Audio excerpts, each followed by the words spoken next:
友问瘦了吗？我没瘦啊，那个什么，那个是开瘦脸了啊，本人没瘦，特效开大了，嗯。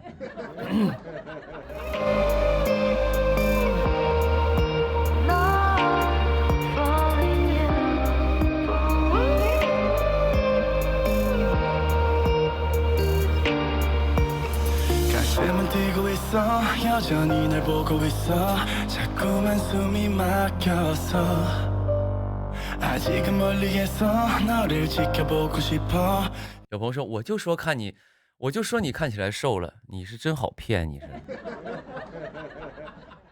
是，就是说啥信啥。我说我瘦脸开大了，你就信？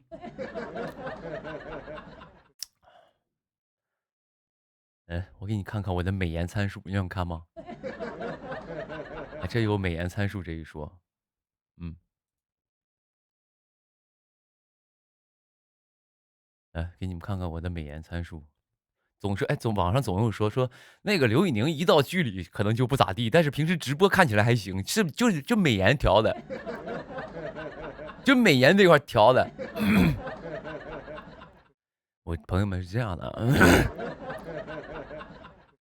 我确实调一点但是我调什么呢？我一般就调两个东西，一个调磨皮，磨皮开到100，就是为什么呢？就是怕那个什么，怕朋友们就是在镜头里看到我脸坑坑洼洼的，看到坑坑洼洼跟月球表面一样的那样是让你各位的观感也不是很好，所以呢，就是尽量把磨皮开大一点再一个开点什么呢？开点这个美白。这样色儿我就不用那个就是过度的化妆，看起来就是那种不是那种面色好像不太健康。嗯，不，我给你们看看我真没调，我真没调。也不是没调了，调了啊，调了，就是没调太多啊，没调太多。嗯，呃，哎，等一下，怎么看？看不了啊，算了，看不了，省得截图太麻烦了。哦，我看一眼啊，怎么写？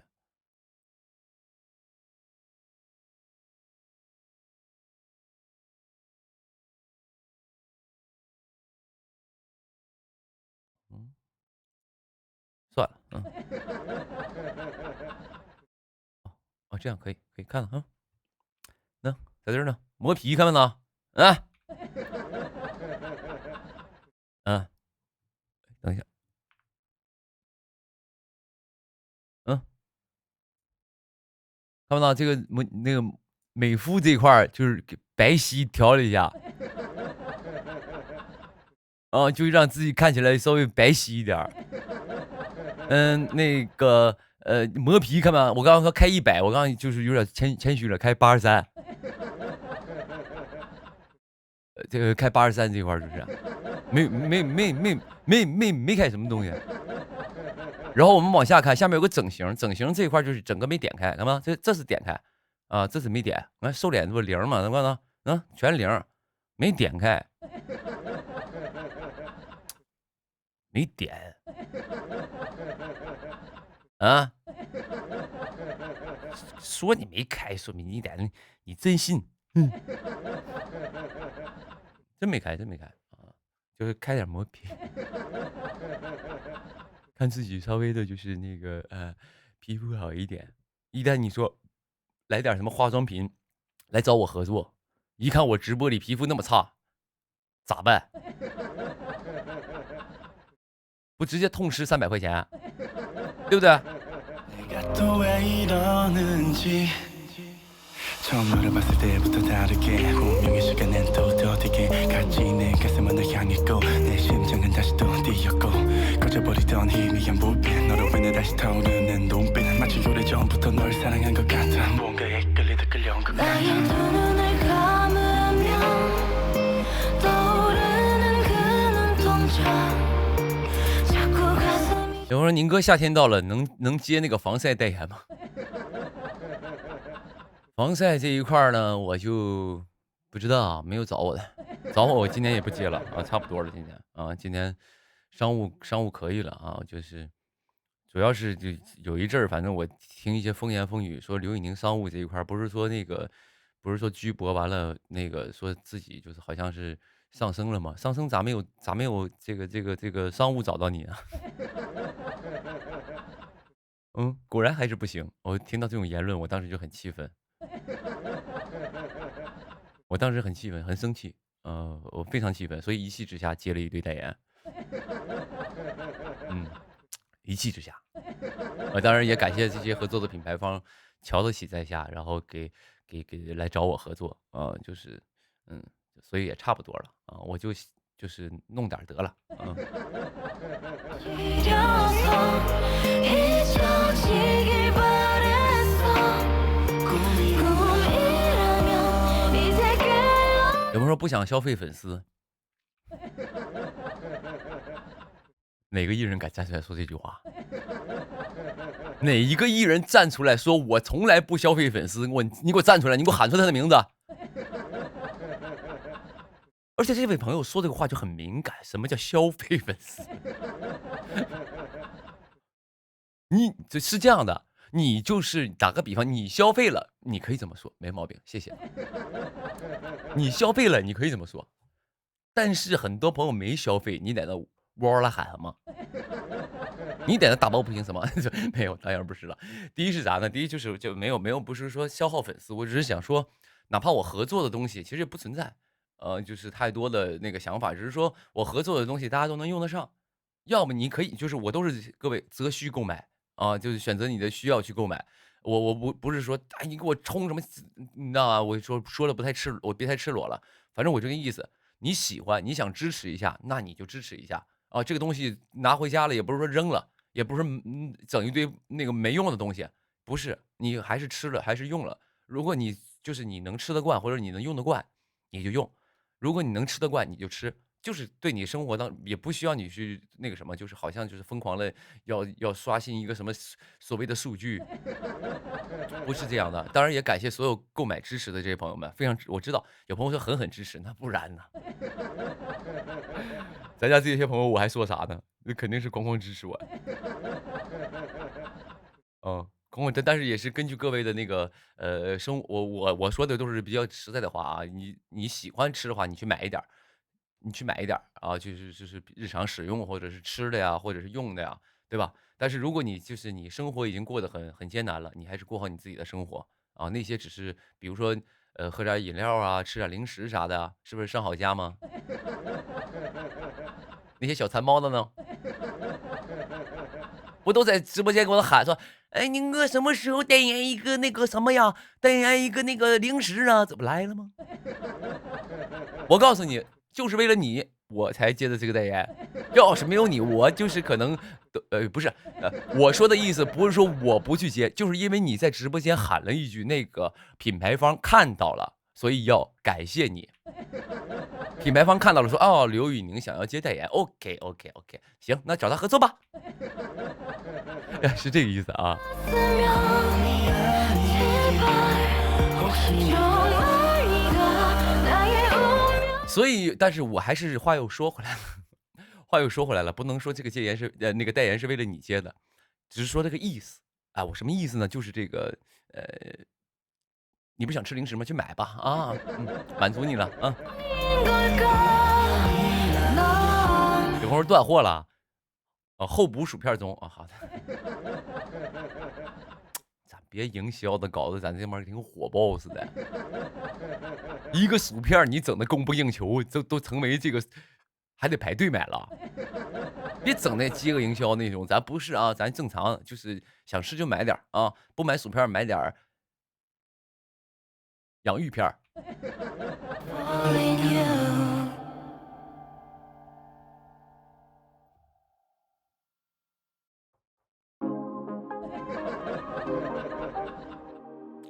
真抢不到，没有，他是排队，我知道他会补货嘛，我知道的啊，当我啥也不知道。I know，有朋友说买点炸鸡，嗯、炸鸡这个东西吧，这个东西不好说，你知道吗？就是你我倒想跟人合作，但是没来找我呀，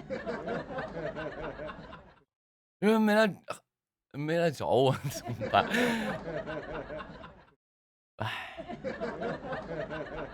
有人说又是这种笑容，什么笑容？什么笑容？没有笑容啊，没有笑容。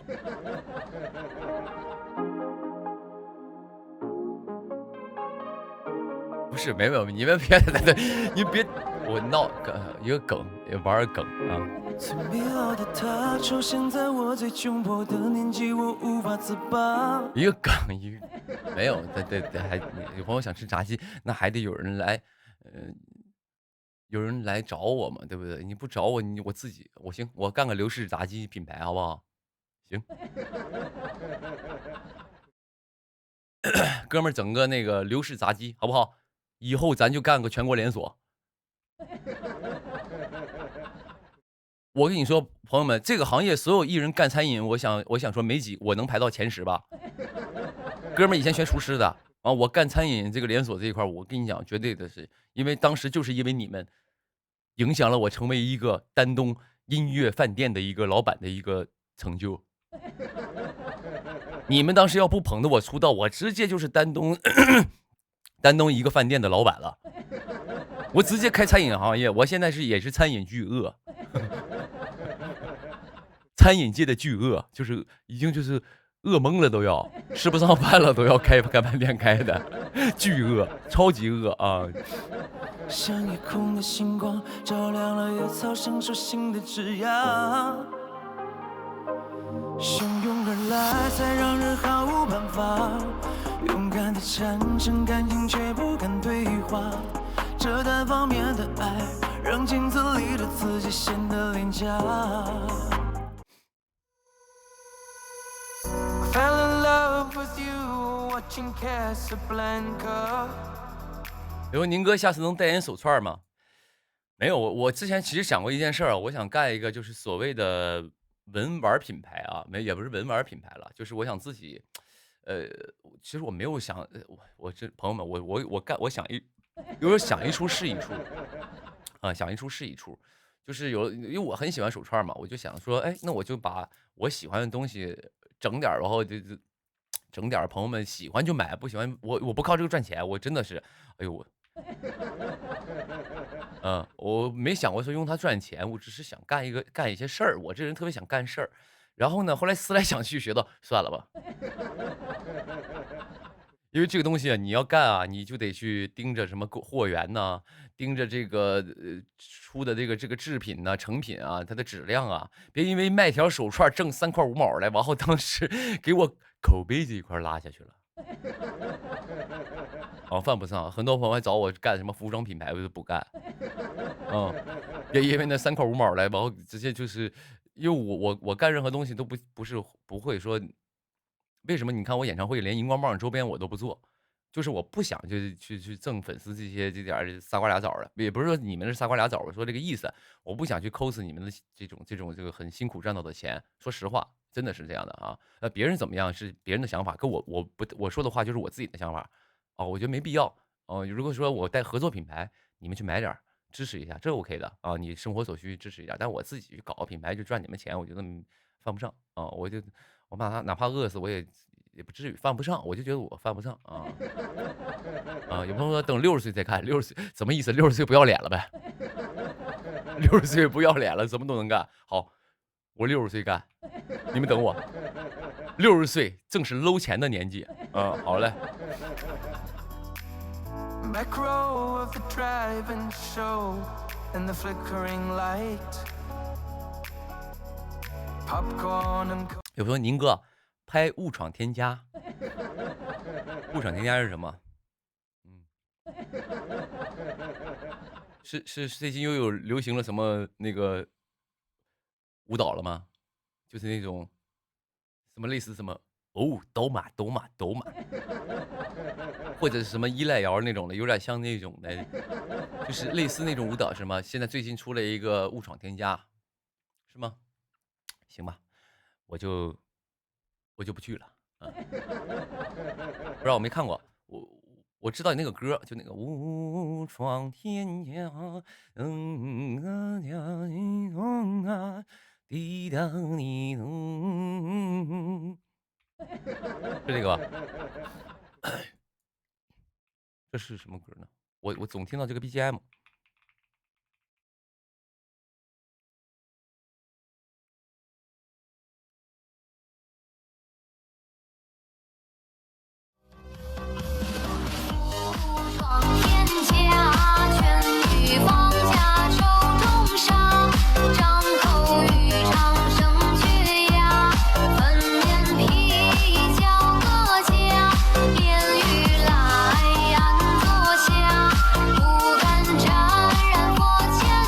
朋友们，你们有没有发现，只要任何音乐改成这样的节奏，就容易火。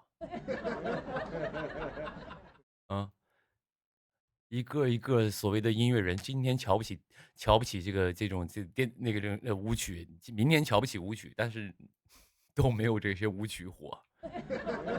看来咱们还是爱听这种动次动次的东西啊。这不是动次吗？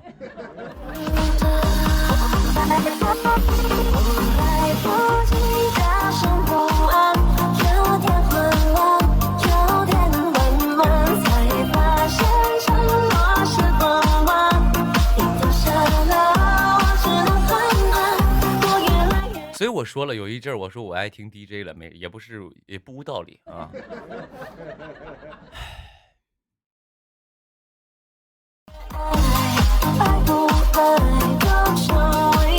有朋友一直在问我身体啊，我身体没事儿啊，身体没事儿啊，就有事儿也没什么可说的啊，我也不走那种柔弱那种就是那种柔弱男孩那个路线啊，有走的你就是他们家心疼就心疼，但我是不需要你们心疼我啊，我不走这种柔弱挂的这种路线，我就能活的就活了，活不了就去死，我就是这个道理啊。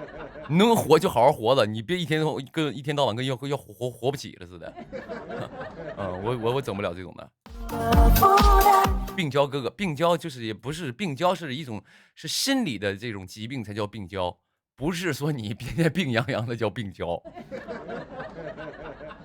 嗯。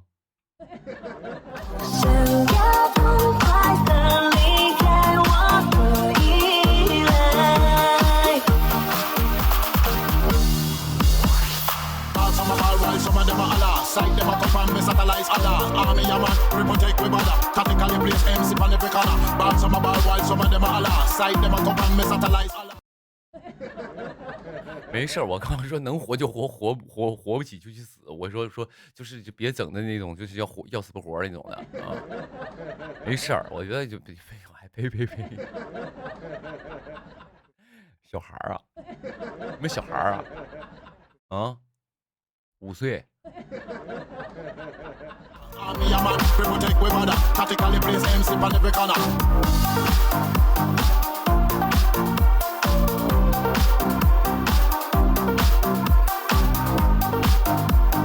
然后老大代言奶茶，我不代言，因为我不喝那个东西。你想喝，那你去买。因为我不太喝奶茶啊，基本不喝啊啊。嗯，我不喝。代言咖啡我也很少喝。没看我现在都已经就是已经开始，朋友们，有些东西啊，你不服不行，年龄到了你就得养生了，朋友们。哥们儿现在喝的什么水，朋友们？当然就是除了可乐以外，除了可口可乐以外，我现在喝的是什么呢？有朋友说像可乐，对，就是哪怕我喝水，我就是打个比方，我此时此刻我就是家里可乐喝完了，我就算想喝水，也把它做成像可乐的样子，也把它做成像可口可乐一样的颜色，我才能喝它下去。我现在就这么娇贵，特别矫情。就是喝可口可乐喝习惯了，朋友们是这样啊。没有，这啥呢？这个呢，哎，等一下啊，新浪微博的 AI 叫什么？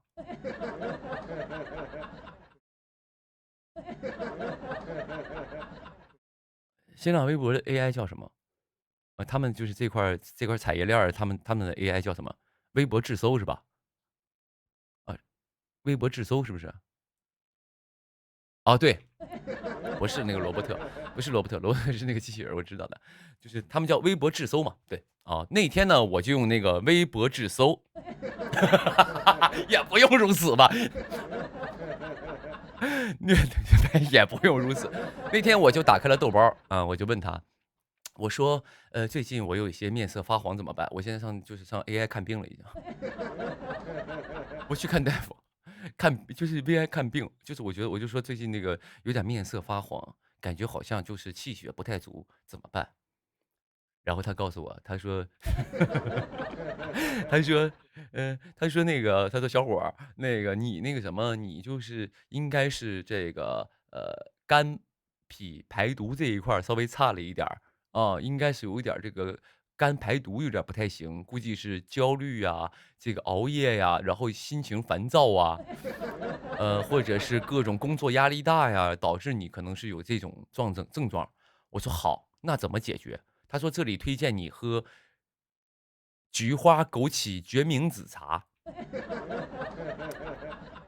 于是乎呢，我就说哦，我就信他了，我就信他了。于是我就上那个京东外卖上面，于是我就上京东外卖上面，然后我就去点嘛，我就看那个京东超市里边有卖那个，就是它就是这个是一种呃怎么说呢？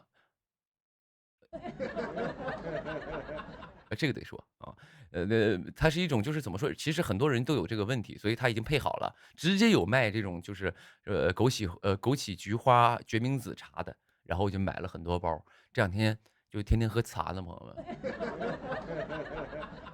啊，算是所谓的养生茶吧，也不算，就是反正就是决明子不是明目的嘛，对对对对，它也是明目，也有明目效果，但主要它是呃排肝郁什么之类的，嗯，补气血倒也没有了，反正它就是整了很多，我就泡了点这个水喝啊，好喝吗？一般啊，那肯定没有可口可乐好喝呀，朋友们。啊，那肯定是一般啊，但是就是喝点儿就是为了，主要是为了就是排身体的毒素啊，毒素稍微排一排，就是那种感觉。嗯，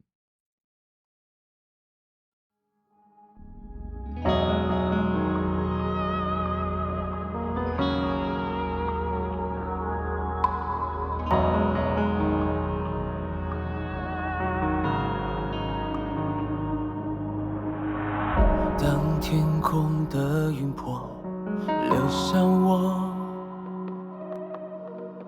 侵蚀我的魂魄，直到软弱。你编织好的网，我看不破，直到这爱变成一生的。然后老大代言矿泉水儿，我们那个可口可乐整个家族里是有矿泉水儿的。可以去喝，可以去喝。虽然不是我这个那个品牌，虽然不是我代言，但是整个这个体系里面你是有的。我为什么会知道？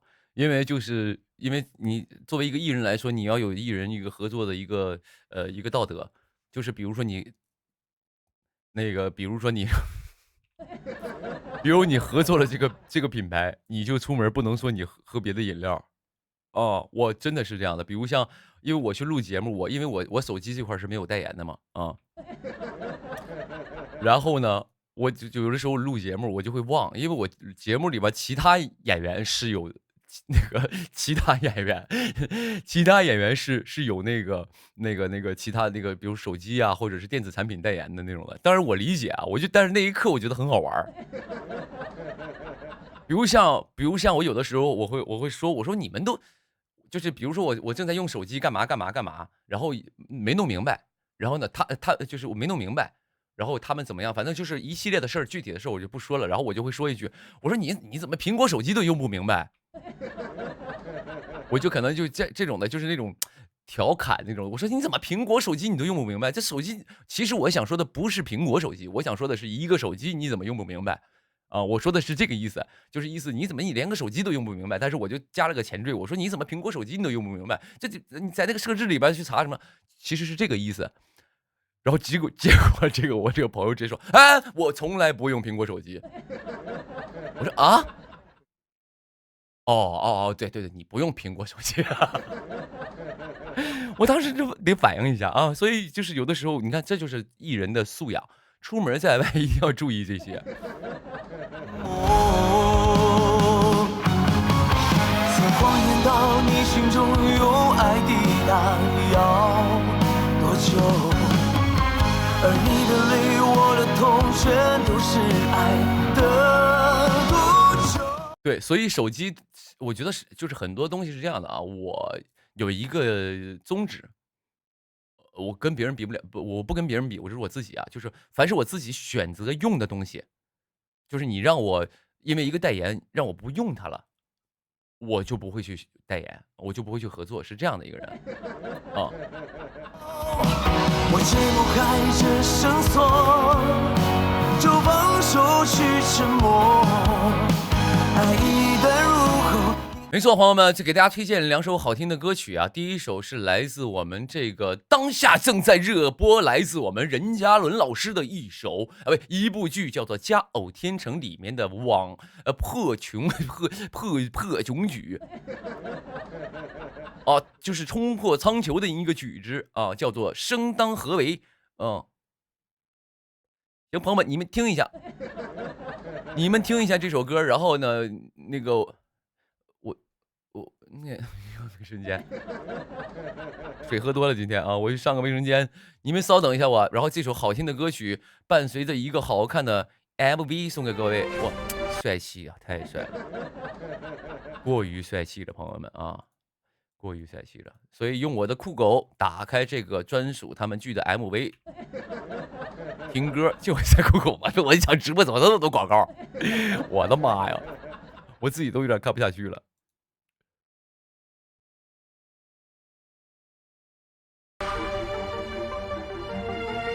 一个没有来处、没有家的人，活在这个世上，就像孤魂野鬼。天上看，横亘荒野，枯骨千堆。你这个不人不鬼的东西，就该死在这里！去当先斗情牵，普通天长街，如不朽的执念。千战血也战，万人泪。星火鼎沸，长举鬼魅，天地同辉。深蓝苍生，人族也好，仙门也罢，软肋。谁对你好过呀？同往莫你干嘛在乎他们的生死啊？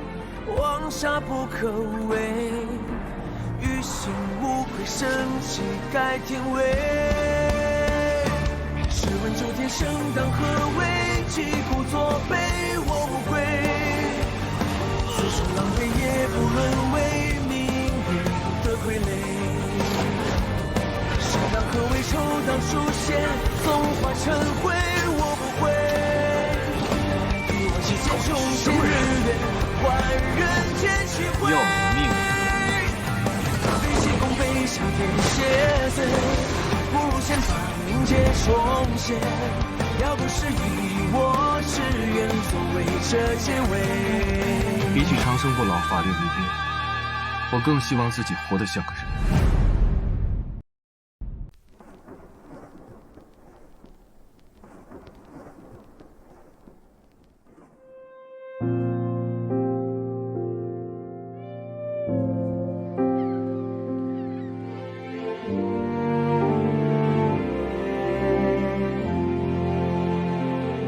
那道门好像是道枷锁，困住了我。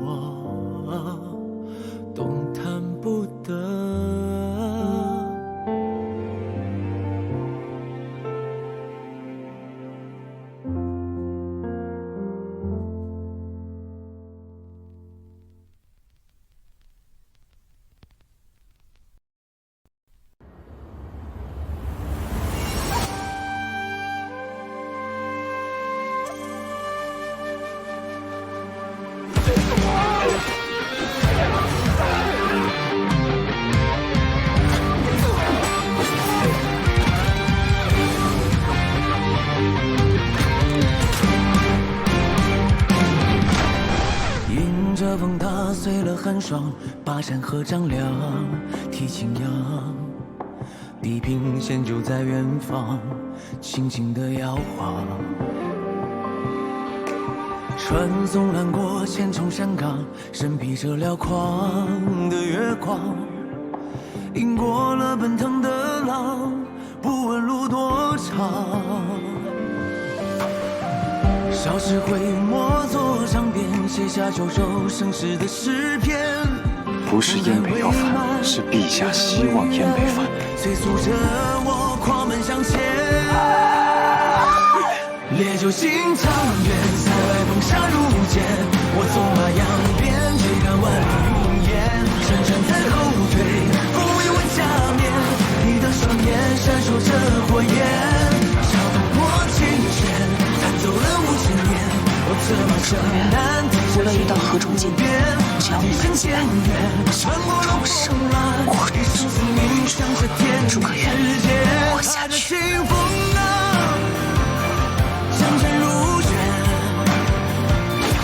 雪儿，我们杀出去！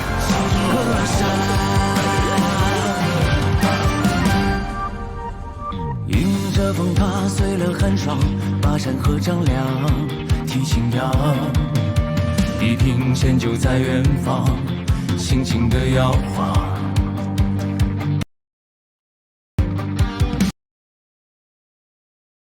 传送南过千重山岗，身披着辽阔。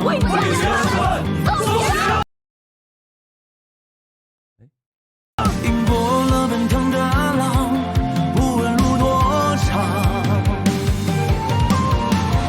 我从未想过。没事。向前，烈酒心长远，塞外风沙如剑。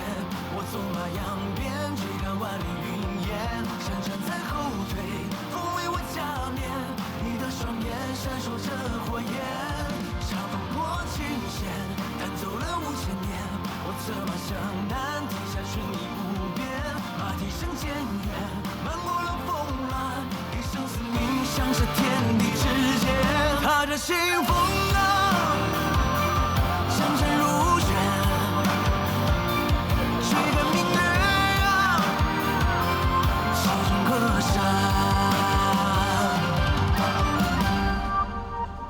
迎着风，踏碎了寒霜，巴山和丈量，提青阳。地平线就在远方，轻轻地。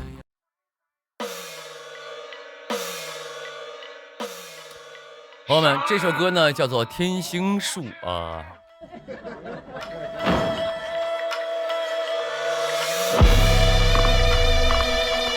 这歌呢已经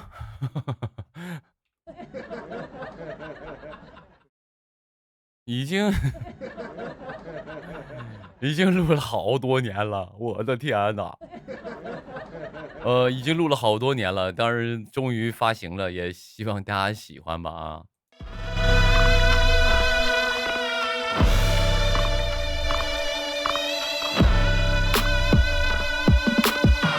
天色穹庐，黄沙漫覆盖四方，地阔辽远，纵横万里，百合八方，人后一世飞天遁地。朋友们是这样的。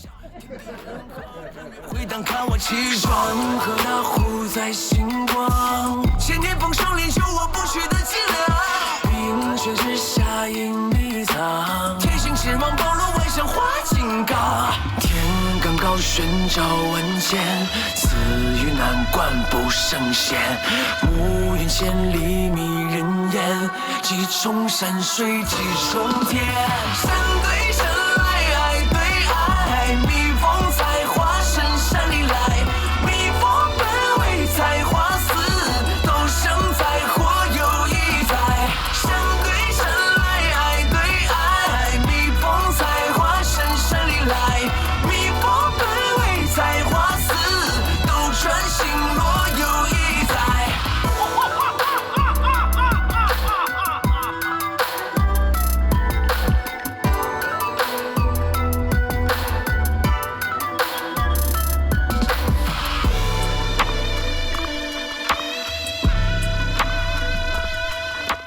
有朋友说这是纯素颜吗？那不然呢？除了把磨皮开到了83，没撒谎，朋友们啊，没撒谎。除了把磨皮开到了83，把美白开了那么一点点以外，那就算纯素颜了，朋友们，那纯算素颜。所以呢，朋友们刚才没说完啊，如果这个大家喜欢最近这个剧荒的朋友们，可以去看一看这一部就是史诗级佳作《佳偶天成》，好不好？支持一下朋友们啊！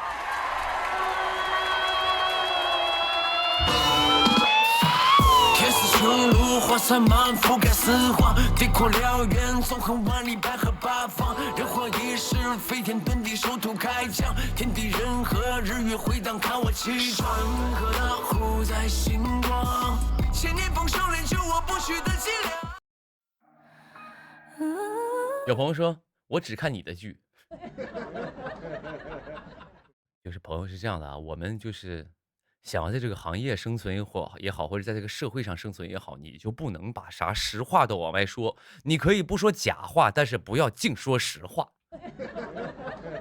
你懂不懂这个意思啊？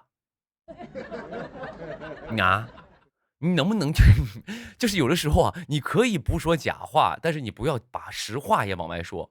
打个比方，就是我说大家去看一下那个某某某剧，然后朋友们心里可能想说啊，我一般就是不是宁哥的剧，我一般看不下去，或者不是小宁的剧，我可能看的不那么喜欢。你在心里就行了，你直接来一句哦，那个我只看你的剧，老大。你个傻乎乎的你在那儿，你说。我跟你说，我这个直播间别看好像是感觉我们的这个受众很狭窄，其实包罗万象，各大千世界都在我的直播间里，有很多制片人也好，有很多的这个就是很多人各行各业的人都在我直播间。你说一些制片人看完之后，本来说哦哇，刘宇宁这个直播真不错，你看看找他这个唱 OST 还会在直播间免费宣传一波啊，这个性价比还真的是顶呱呱。他当时心里他就打起这个小99了，直接你的一句留言就把他的这个想法，把我又多一个工作的一个活给弄没了。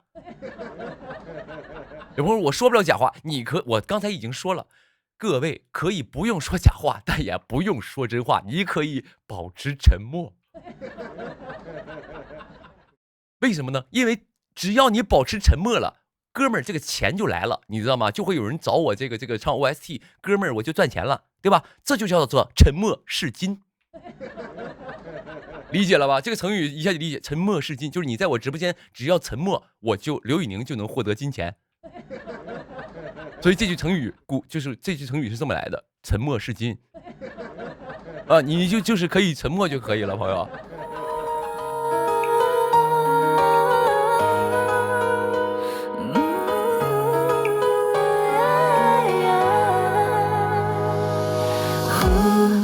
新的讯号开始发散。在我列表里弹出，联想了Bluetooth，你是不是？我都佩服我自己，怎么能随机想到这么有趣的梗？最终归属，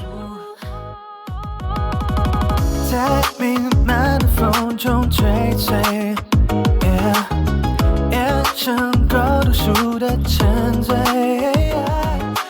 所以有的时候，没文化也有那么点小巧思啊。有朋友，那除了实话，那不就是假话吗？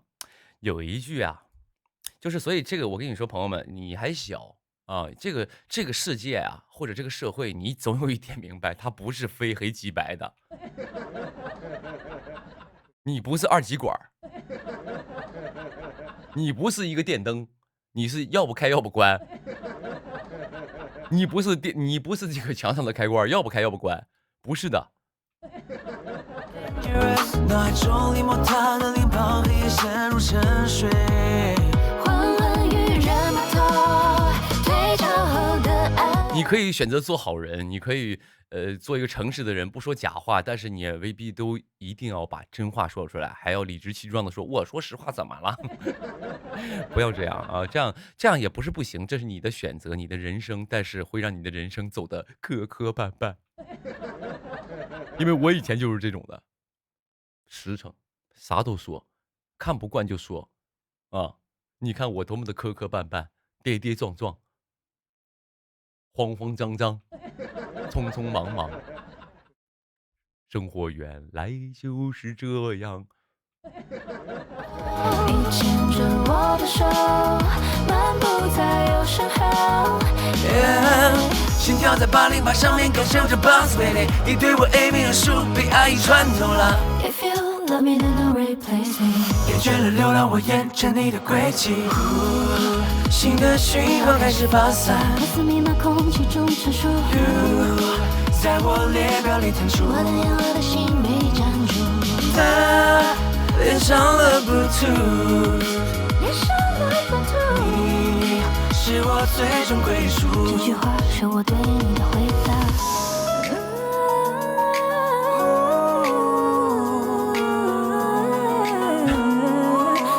有朋友说把镜头关了，那个晃的晕，真的假的？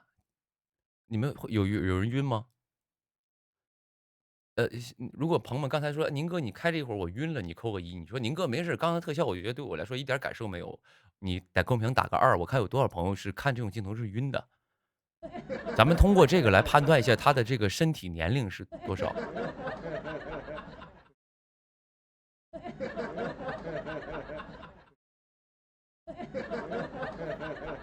开玩笑，开玩笑。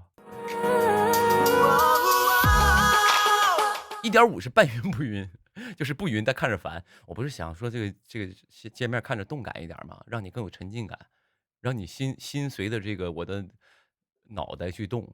结果你说你晕，真是不懂浪漫。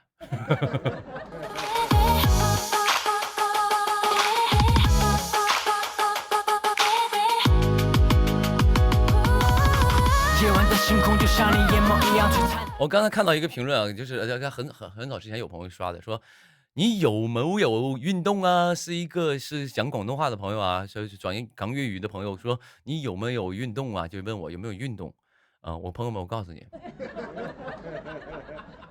我这2天一直在琢磨一件事儿，就是我就一个感冒，怎么可能让我病10几天啊？就一个小小的感冒而已，怎么可以让我病10几天？我这么大个1.9米，吃嘛香，就一个小感冒而已。我就一直这2天一直在就是啥也不干，在那就反思这件事儿，为什么一个感冒会给我击垮？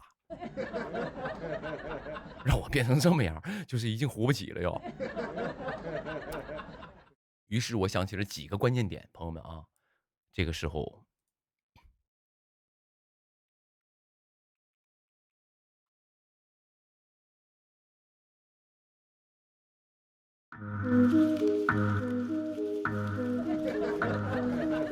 我就在想，就一个小小的感冒而已，怎么会让我这10几天的状态如此的低迷？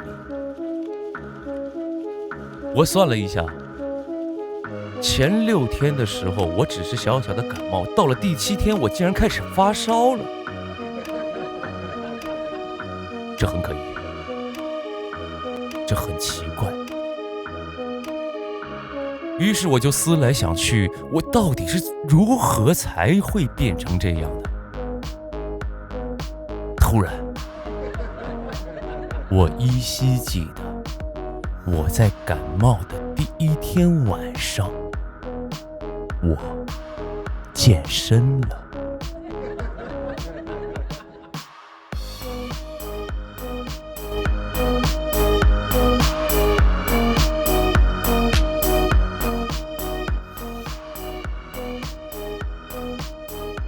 朋友们，所以这个故事告诉我们，你在生病的时候千万不要去健身，有朋友吓死我了，我健身让你吓一跳，你有病！我说我突然想起来，我感冒第一天晚上健身了，好可怕！你精神不好。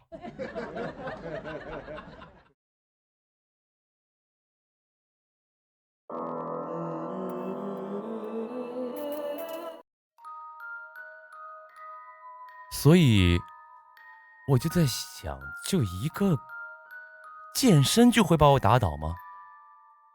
不，肯定没那么简单。于是我又在从中寻找线索，最后我知道了答案。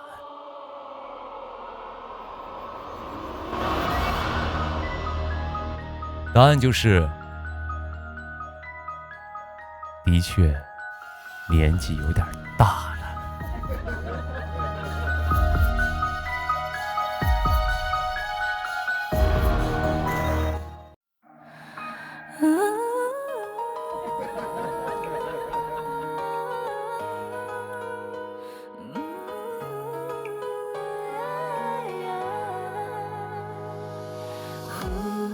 新的讯号开始发散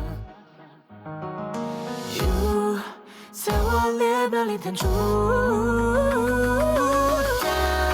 有朋友说这个恐怖，年龄大了太恐怖了。是的，这个太恐怖了，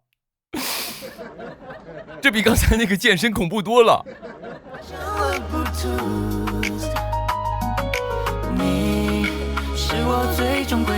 有朋友，宁哥，你是发烧烧到脑子了吗？你刚才感觉我有点不正常是吗？你新朋友吧？你应该是一位新朋友吧？我没猜错的话，你应该认识我刚不久，所以才会对我的认知如此的浅薄。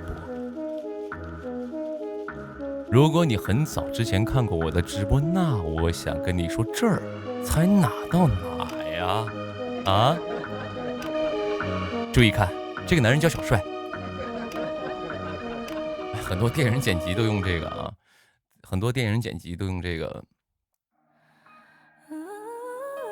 都用这个 BGM。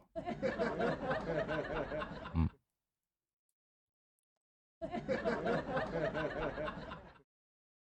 哎，对，说到电影剪辑，我突然想到一个，有一天有一个号发了我一篇红稿，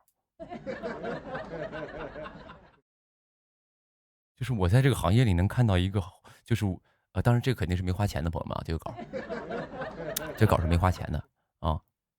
你以为黑稿花钱，红稿不花钱啊？都得花钱。你以为这些都是做慈善的？都是钱，黑你也是钱，夸你也都是利益。但是我想说，这个朋友我绝对是没给他钱啊，人家自发的发了一篇比较深刻的称赞我的一篇稿子。啥是红稿？你该不会是第一天人又来了啊？红稿是什么意思呢？红稿就是那个就是称赞你的啊，赞美你的叫红稿。黑稿呢就是贬低你的啊。有朋友免费的最贵也不是了，没有，就这不是我说那个意思啊，没有说别的，就那意思，就人家自发了一篇，我看到还挺感动的哦。就无论他说的是什么内容，就是他说了什么都，我觉得这个不是我最看重的，最看重的是他自己人家自发的去发了一下啊。有朋友说，我想你念红稿，就是老听我自黑。哎，你觉得会有一个艺人在直播间里去念一下他在这个网络上的红稿吗？别人对他的称赞会有吗？会有艺人干这事儿吗？你们觉得会有吗？是不是没人干这事儿啊？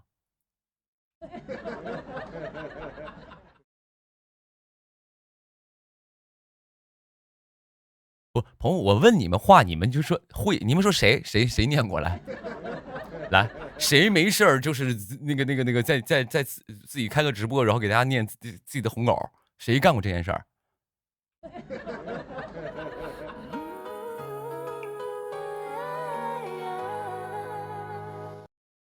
有朋友说没有，比如说你可以，刘宇宁，没人干过这件事是吧？对吧？那我干，大家都干我就不干了。大家都干，我跟大家一样了，我有什么优势？我就要干这种别人没干过的事儿，没人这么干。有朋友说我就知道，你懂我。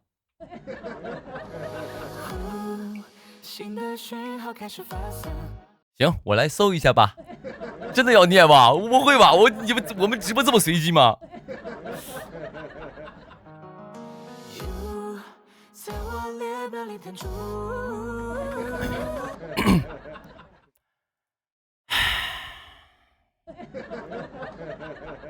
我搜一下啊。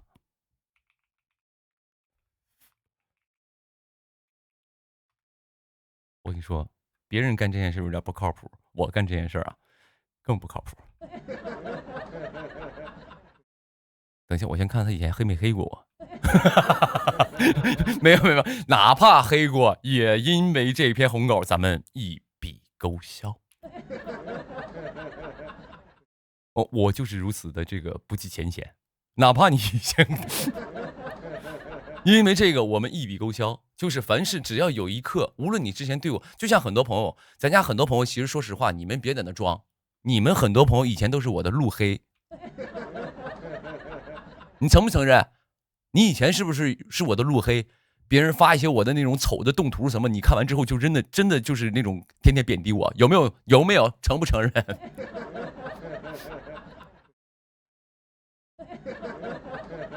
以前很多朋友看我，包括现在直播间里肯定也有我的路黑，就是你肯定都不了解我，但是你看了一些所谓的，就是给你别人口中的我，你就认为那就是我，而且你还就是很亢奋的跟他们一块黑我。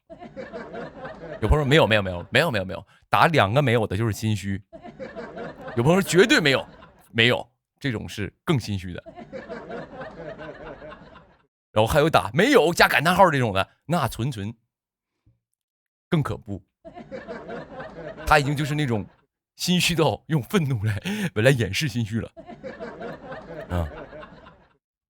有朋友说有给我出去。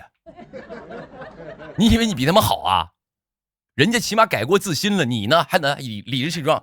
就黑过你，怎么了？以后我这后面我觉得我这后面不能挂这个特效了，我后面得写4个大字：礼仪廉耻。仅针对我个人啊，对刘宇宁的礼仪廉耻。好吧，行，我找找这个号啊，我看看，我用一下我们的微博智搜。也不至于了。这位朋友叫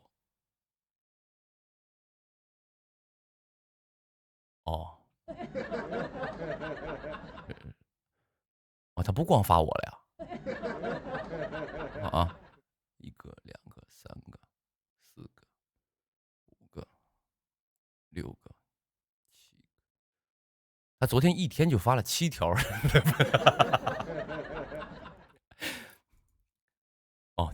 就理解，朋友们理解。我以为是这样的，我以为就是那种他是那种酝酿了一篇文章要酝酿半个月，然后终于写了一篇出来，然后来赞美我。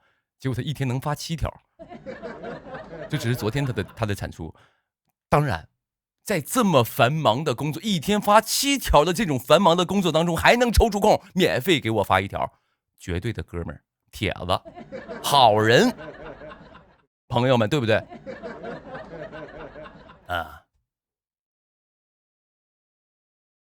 我以为他是那种就是偶尔说一句呢，结果他是话痨。没有，我看看，等会儿昨天他发了7条，我看看前天他发了几条。前天发了1条、2条、3条、4条、5、4啊，前天发4条啊，前天是周日吧？哦，周日也上班，很辛苦。然后再看看大前天发几条，大前天1条、2条，哦，大前天2条，哦，昨天加班，误会他了，朋友们，他日常就是2、3条的量。对，他日常就2、3条的量，但是他昨天发了7条，确实是因为他加班，所以他的这个评论，我觉得依旧是一人珍贵的啊。来，我们看看他这篇啊，我看看他发我那天发了几篇啊，1篇、2篇、3篇。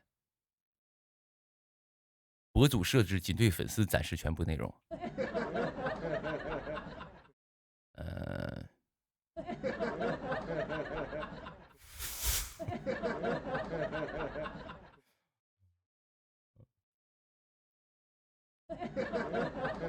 我赶紧念等急眼了。你等不了出去，我这儿就是不欠你的。你让我干这么丢人的事儿，你得让我做点心理准备吧。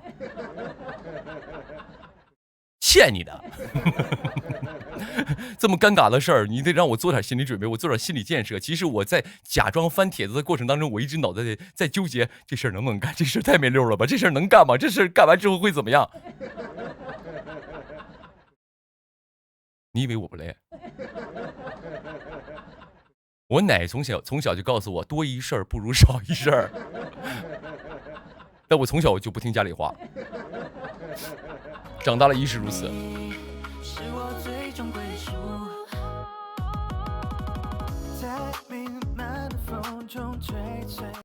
有朋友说别怕，天塌下来了你自己扛。首先这句话呢，我觉得它是一个笑话，因为首先我个人天塌下来肯定是我自己扛，但是就是这是一定的，我也有这个认识的。但是呢，第二是什么呢？我相信这些粉丝他不会让我自己扛的啊，就是从以往的所有的经历就没有让我自己扛过啊。所以哪怕是开玩笑，我也不希望听到这么疏远的对话。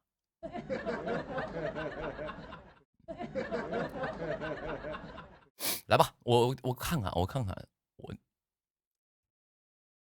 行吧，要不就读一下吧，毕竟免费的最珍贵嘛，人家就是确实那个啥，确实那个什么挺好啊，不错，弄的。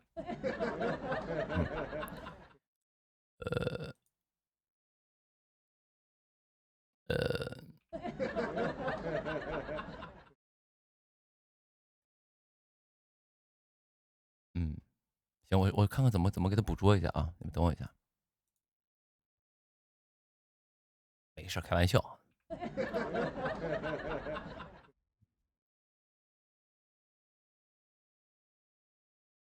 区域捕捉 ，OK， 这位朋友叫做门徒电影啊，你们应该知道了，很多朋友看到了。来，我看看我们把这篇文章，这篇佳作，我们给他整一下啊。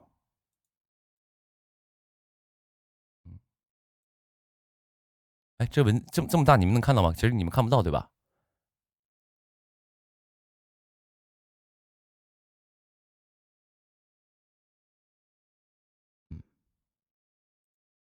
行。哎，你们能看到吗？挡脸了是吧？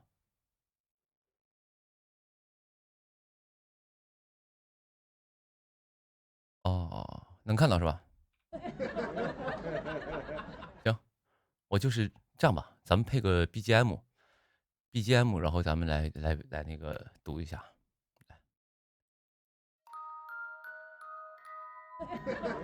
这个合适吗？这个 BGM？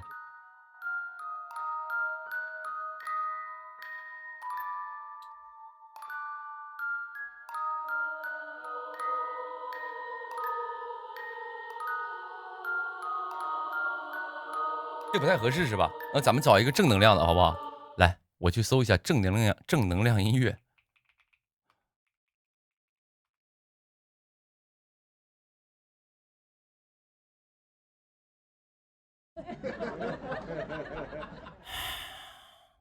正能量音乐。哦，这我不懂，那个，这样吧。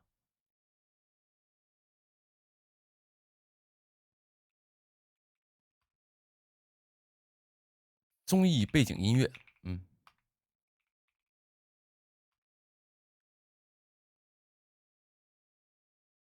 他总是给我一些综艺歌曲，背景音乐，朗诵的好不好？找一个朗诵的，朗诵还行，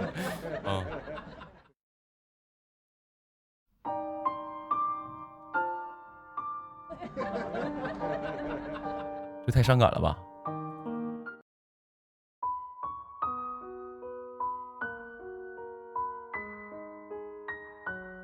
好，平凡的日子借一点光，可以啊。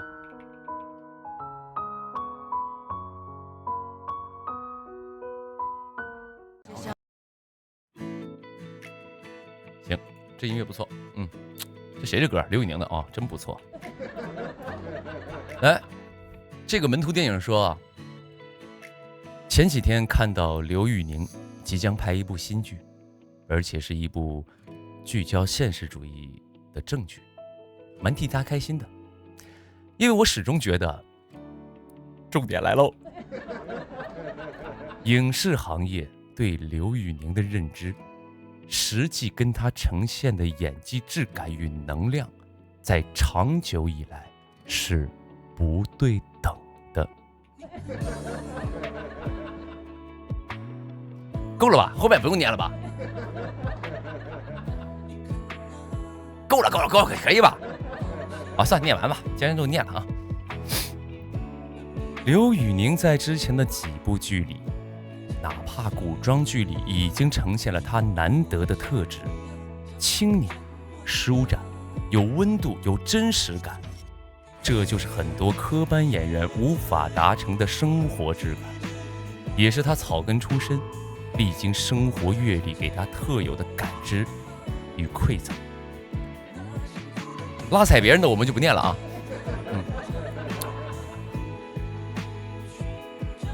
OK，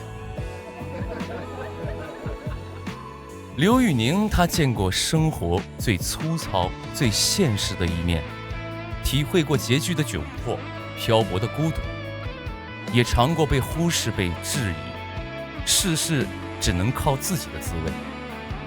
也正因如此，他太懂正剧里的人物了。这种状态是刘宇宁刻在骨子里的生活状态，也培育了他当下的表演特点。他没有包袱，他放得开，他懂人情冷暖。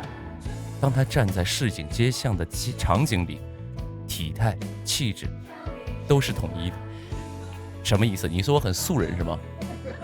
你就是意思给我扔大街上，没人认识我。他的意思是你看。他说的，把他扔到市井巷里，体态和气质都是统一，就是没错，就我这人不像艺人，根本不像明星，开玩笑。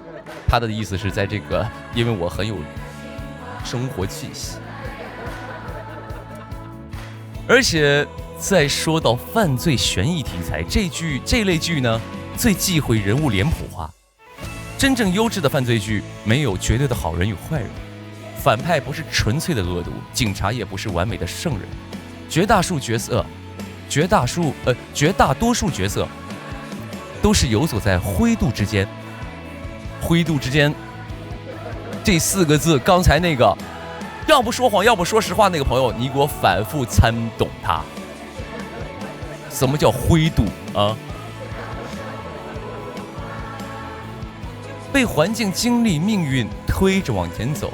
而常年沉浮市井的经历，让刘宇宁对人性有着通透的认知，见过普通人的难处，看懂了成年人的无奈，明白了很多一念之差的选择。从来不是单纯的人性本恶，而是生活重压下的妥协。这份阅历让他完美拿捏悬疑剧的核心，人性的复杂与灰暗斑驳点。所以总觉得他的气质，音乐快播完了，再播一遍。总觉得他的气质很适配悬疑剧的叙事氛围，就我这人长得不像好人是吧？很适合悬疑剧，这里边就贼眉鼠眼的。既能演扎根烟火、平凡普通的平民百姓，也能演藏着秘密、亦正亦邪、背负过往的灰色边缘人物。更关键的是，丰富的人生起落磨出了他远超同龄艺人的心态与厚度。正剧群像讲究的就是服务剧本、服务故事，不是凸显演员个人魅力。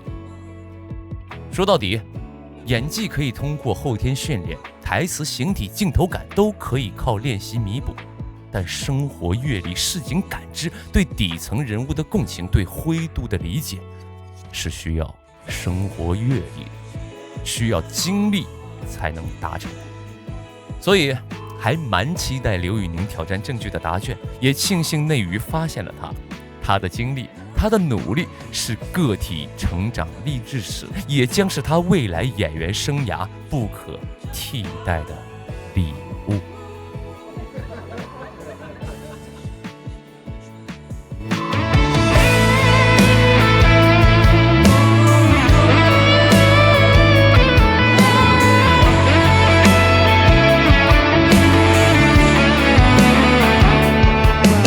总习惯去想什么诗和远方，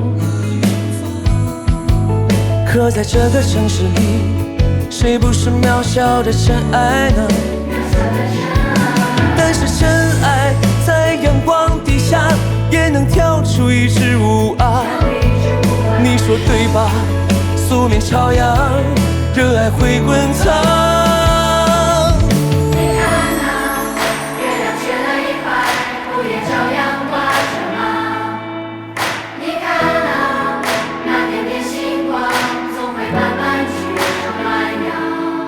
你看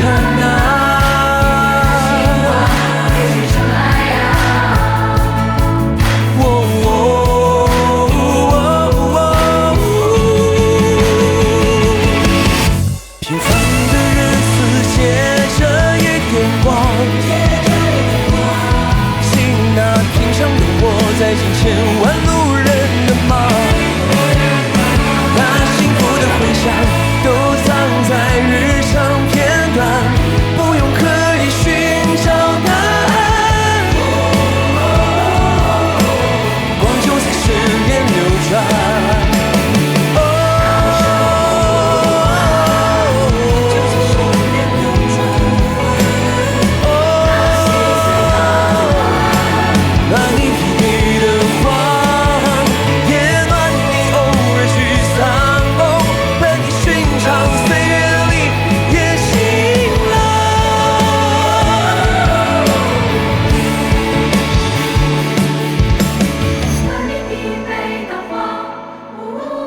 暖你疲惫的慌，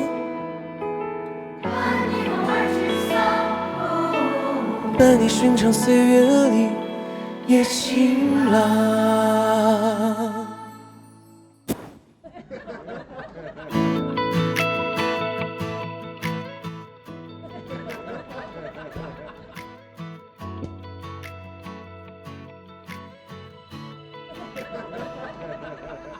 当然，首先感谢这个朋友的对我的一个称赞和肯定啊！当然我看到这个，我就觉得，哎，很开心。这不代表什么复杂的情绪，就是简单的被人夸了很开心。没有人不喜欢称赞，没有人不喜欢鲜花和掌声，对吧？你说对吧？所以感谢人家，人确实那个人自发的发了一篇红稿啊，对，是，感谢，说的很对，我觉得说的有些点，不是说的不是有些点，我就不评价他的这个说的怎么样了，但是我很喜欢就完事了，表达喜爱没毛病啊。闹钟太吵，把美梦都震塌，牙膏只剩一点点，还得使劲挤一下。这世界虽然偶尔破破烂烂，但总有人认真的活着，向着阳光。你看那太阳下山了，路灯不就亮了吗？你看那大雨淋湿了，不正好洗把脸吗？原来那些本没留意的，没写在日记本上的，都是生活的善意呀，悄悄变成暖阳。这首歌是我近期最喜欢的一首歌，就是它整个歌词什么的写的都很，我觉得它是一首对我来说啊，就是如果从那个业务角度来说，它是一首很简单的歌曲，但是它里面透出了那种莫名其妙，不是就是我会觉得那种感动我的那种莫名其妙，让我觉得莫名其妙很简单的一首歌，但很好听，所以可能就是越简单的东西是越能打动人的。当然写的很好啊。怪闹钟太吵，把美梦都你看，怪闹钟太吵，把美梦都震塌。牙膏只剩一点点，还得使劲挤一下，多么有画面感。这世界虽然偶尔破破烂烂的，我们都觉得这太破了，但是我们都得认真的活着，而且得向着阳光嘛，对吧？而且就想说，没什么大不了的。你看那太阳下山了，路灯不就亮了吗？这世界依旧是光明的。你看大雨淋湿了，没所谓，我正好洗把脸嘛，对吧？就这种心态。就是很多你可能生活当中没有在意的东西，没有被记录在课本上或者在你心里的东西，可能都是一些悄悄的善意拼成一个暖阳去照耀你，多好。记那平常的我在牵千万路人的忙，那幸福的回响都藏在日常片段，不用刻意寻找答案，光就在身边流转。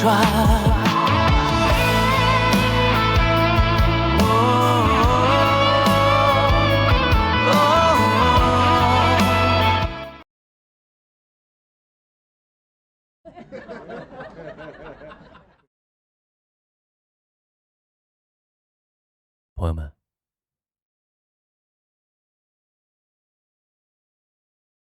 等一下，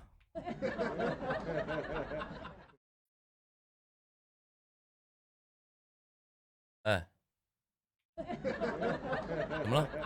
你说，生孩子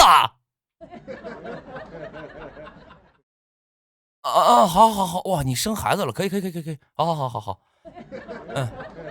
行，那你有没有那个楼下等我？也行，好了，哎，放心吧，行，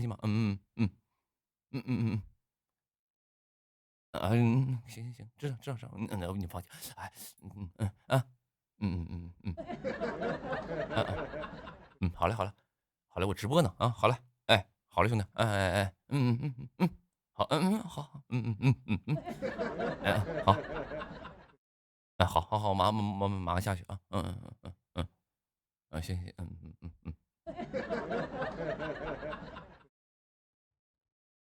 朋友们，我特别好一个朋友，今天他媳妇生了，恭喜他啊！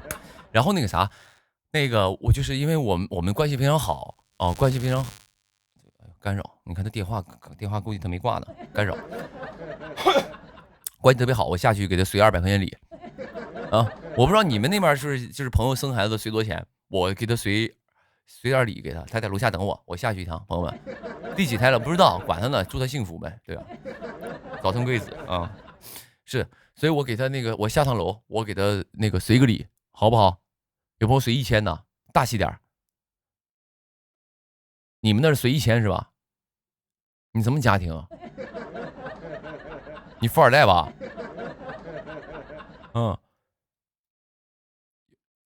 ？200随50啊，50你也太抠了啊！2000，我随1000吧，好不好？咱也别那什么，别嘎咕，毕竟现在这么大艺人啊，我朋友都知道，现在就是我现在好过了，对吧？就是朋友之间就是这样子的人啊，就怕兄弟过得苦，更怕兄弟开路虎嘛。我现在就是属于开路虎了，他们可能就是我不给多随点，他们会挑我理的啊，是吧？又怕兄弟过得苦，更怕兄弟开路虎啊，所以给随1000，好吧？朋友们，你们等我一下，我下趟楼给随红包，我就回来，你们等我一下啊。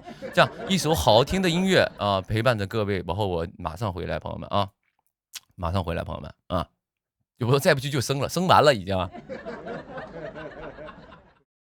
什么玩意儿？你什么玩意儿？再不去就生了，再不去就生完了，什么意思？你以为上厕所啊？再憋不住拉，你什么玩意儿？说什么玩意儿？屁话！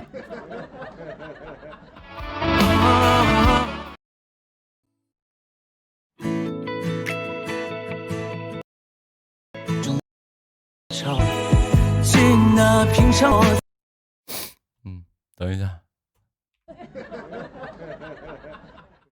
有没有看到我急死了？你着啥急？别人生孩子你急什么？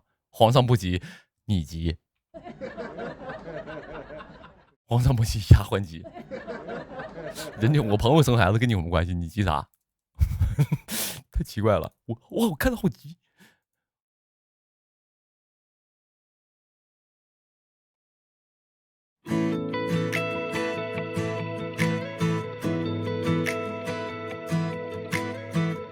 假模假式调一调。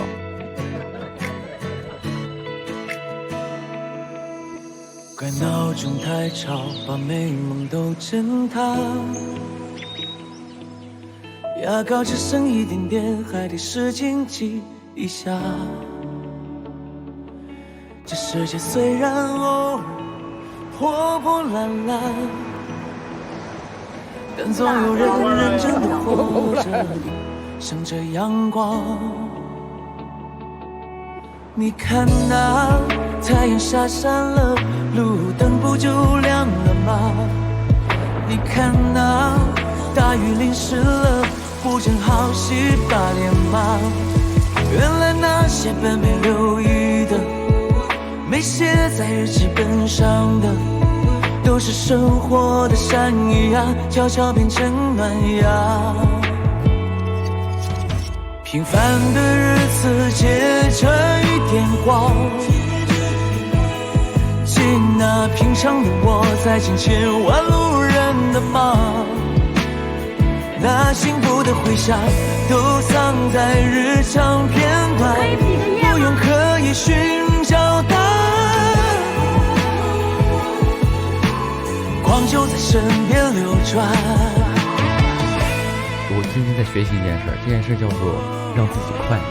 我竟然会因为这么普通的事儿感到快乐，我觉得还挺开心的。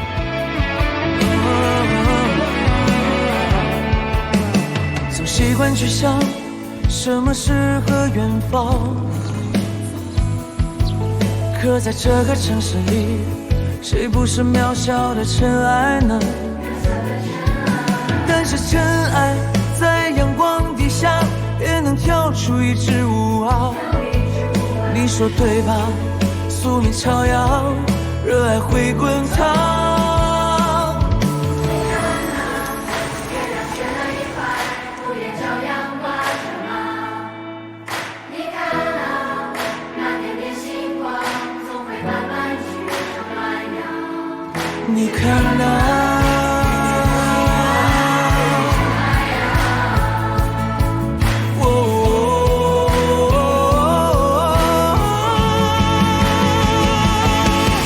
平凡的日子借着一点光，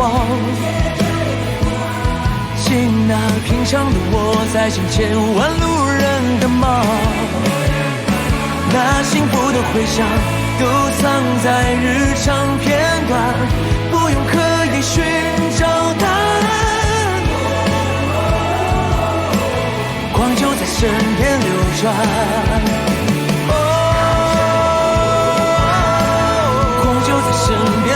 下。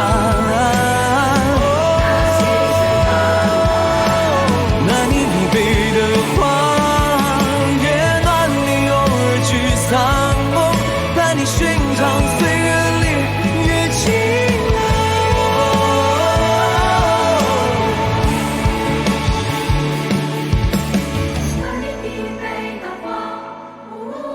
暖你疲惫的谎，伴你寻常岁月里越晴朗。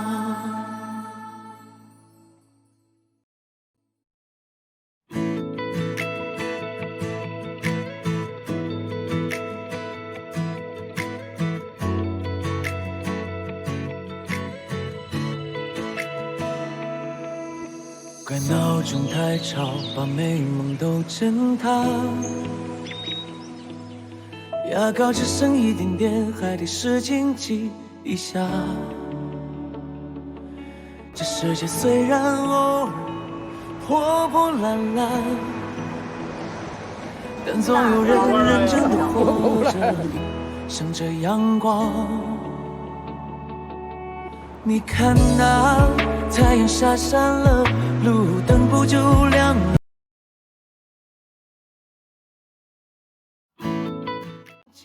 一下。我随完礼了啊，给1000块钱，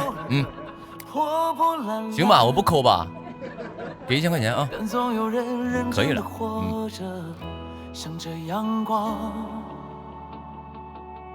你看那太阳下山了，路灯不就亮了吗？你看那大雨淋湿了，不正好。男孩女孩，我管男孩女孩。生男的还是女的，跟你有1毛钱关系吗？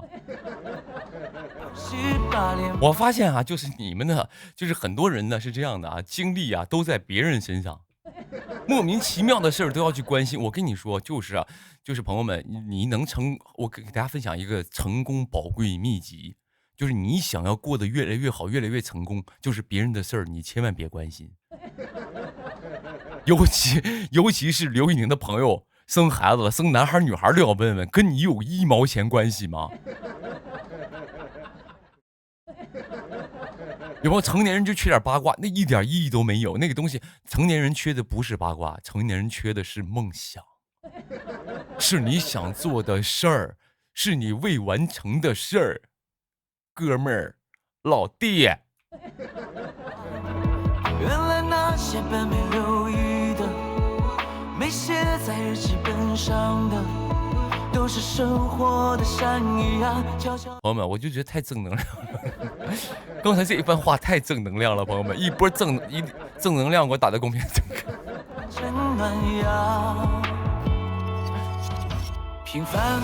有朋友，我们不是一家人吗？家人是家人，家人是家人，对不对？那有一些东西跟你没关系，你关心什么？你关心我是可以的。你关心我哥们儿生男孩女孩咋？你要替人抚养啊？你要替人养孩子啊？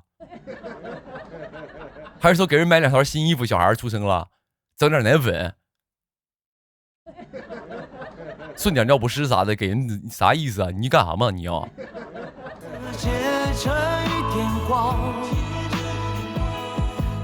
那平常的我在见千万路人的马，那幸福的。然后家人也要边界感是吧？当然得有边界感的，哪能没有边界感？我跟我家狗都有边界感，我狗永远不让它上床，永远不能尿在我的地毯上，尿在我地毯上我就打它。不用刻意寻找答案。我说真假的，可不真的吗？哦，怎么这是因为刘宇宁不让狗上床睡觉，人设毁了？刘宇宁不爱狗，虐待他家小狗，不是的，没有啊，开玩笑，就是不会让他上床的啊，不允许他上床。光就在身边流转。因为我小时候就是那个我爷爷奶奶对我的教育是一个男孩别抱猫逗狗的，就是你可以养，但你别天天就是把那个宠物就是抱在怀里啊，就感觉就是不太爷们儿啊。我从小的我家庭的一些给我灌输的一些东西，就是一个男孩别抱猫逗狗的啊，你抱个猫抱个狗在怀里那个，就你不是说不能抱啊，是别一天就是心思都在这些猫狗身上啊。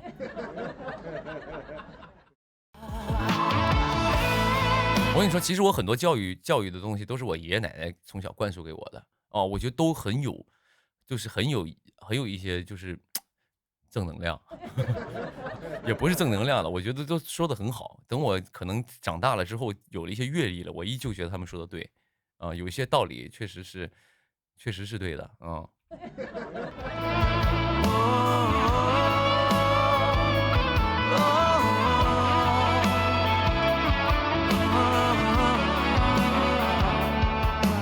总习惯去想什么诗和远方，可在这个城市里，谁不是渺小的尘埃呢？但是尘埃在阳光底下也能跳出一支舞啊，你说对吧？宿命朝阳，热爱会滚烫。我看有个朋友一直在刷，不依赖哥哥算长大吗？不依赖刘宇宁算长大吗？这一看啊，这是就是年纪不太大的一个小孩儿啊，一看就是年龄不太大一个小孩儿。我就是对你这样的话，我为什么你刷那么多遍我没搭理你？我就觉得，就是很矫情，这话说的。你依赖我啥？我是谁？我干啥的？我算老几？你有你的生活，你有你的梦想，你有你的爹妈，你有你的兄弟姐妹，想压个月没压上啊？你管他，你依赖他们就行了，你别太依赖我。我就属于一个什么呢？就像你平时也会上网刷一些视频，啊，刷一些小视频呢，对吧？看一篇小文章啊，我就是那些小文章其中之一，但是可能就是我占比率会大一点啊。我知道这是梗，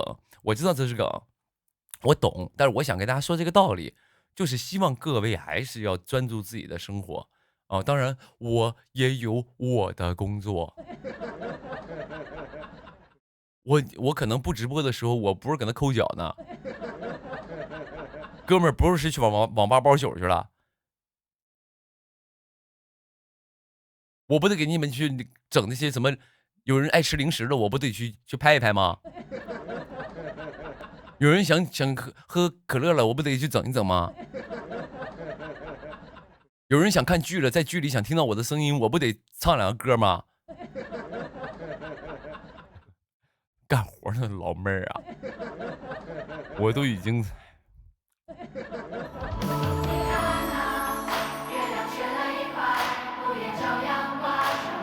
就是我想说什么呢？就是我看到很多朋友就会催我说，哎，宁哥好久不见了，大概8天都没出现了。我都听到这个数字，我都震惊了，8天没出现了。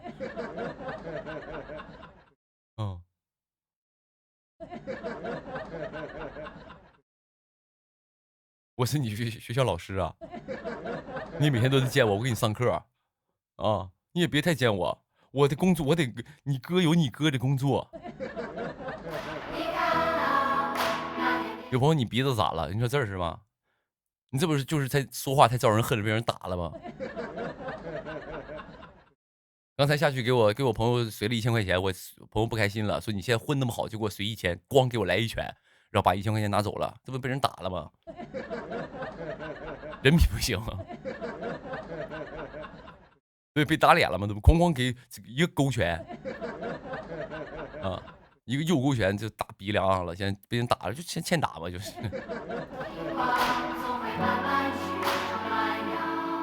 你看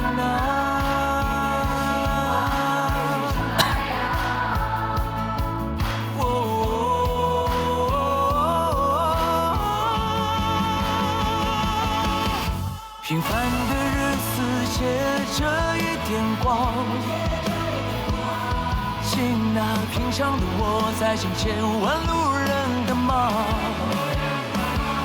所以是这样的，朋友们，我看到很多朋友可能是催我直播啥的，也不用催啊，是这样的，我是那种啊，比如说我要没有工作，或者我真的身体很舒服，或者真的我精力足够的话，不用你催，我下了飞机，我可能忙了一天，折腾完了，我下了飞机依旧会回来给你们直播的一个人，我觉得这个不是说出来的，这是做出来的，所以我但凡有时间想要直播的话，我一定会播，或者是我状态好的话，我不累的时候，我真的会播。但是我最近我真的觉得，我跟大家分享一下，就是我不想卖惨，我特别不想卖惨。但是这次我就觉得这次生病，我觉得对我身体消耗太大了。我那种消耗太大了是什么意思呢？就是我都觉得这叫什么事儿啊？就一个破感冒给我搞成这样。但是你会发现你真的会撑不住，你真的知道撑不住是什么感觉了。所以这个时候我也会害怕，我也会顾及一下自己的状态。对我就觉得身体真的很重要。各位也是一定要记住，身体真的很重要。我要是难受的话，我真的没人会替我扛，没人替我扛。你们看到都是可能就是我光鲜亮丽，舞台上展现魅力，洋洋洒洒的那个直播时候开心快乐的那一面。我也不希望我上来一直播病殃殃的，给你们都弄得很负面，也不好。因为大家看我直播就希望大家过得快乐嘛，对吧？否则我的直播是没有任何意义的。对，所以就是有的时候我只要状态好，或者我有时间，我没有工作，我一定会自然而然就会播的，不用你来提醒我，听到了没有？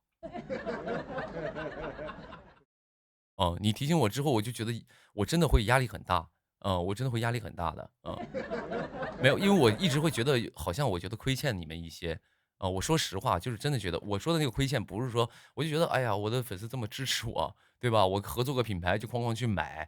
然后替我去做这个做那个的，我就觉得好像我应该为你们做点什么，就尽我所能去给予你们一些快乐陪伴也好，我觉得我已经做到我能做的极致了啊，所以呢，各位也多多理解我，好不好？我能播的时候，你不用你来催我，我一定会播的，就这么简单。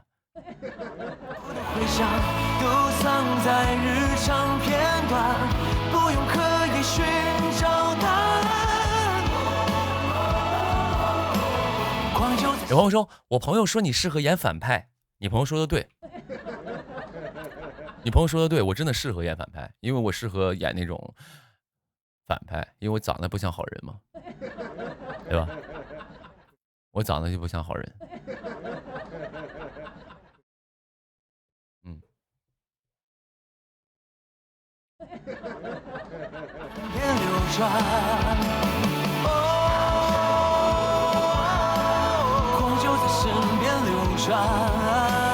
有朋友你在官宣什么？我没有在宣什么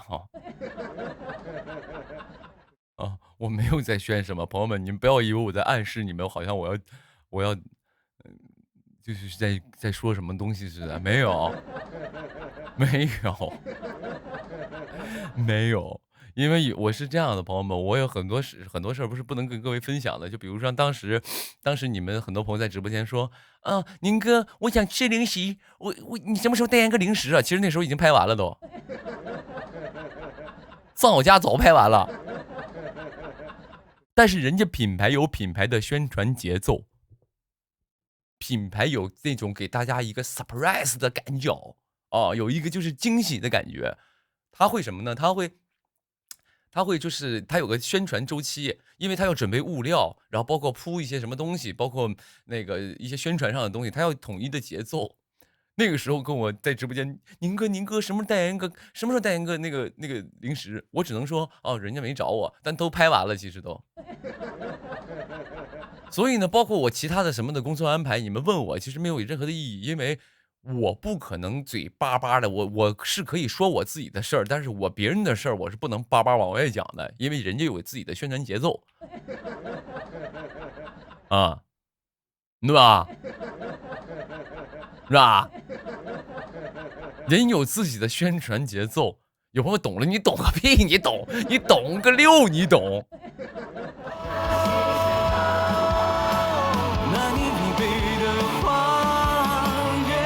咱们家挺有意思，我直播间我发现啊，我总喜欢跟粉丝对着干，就是要对抗录这个偶像，但是日常的时候你们都是站在我这个身前身后的啊，咱们都是一路的，但是一直播咱们就对抗路。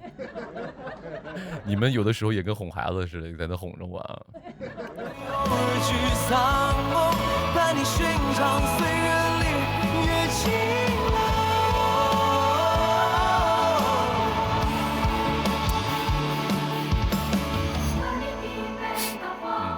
挺好，挺好，无所谓。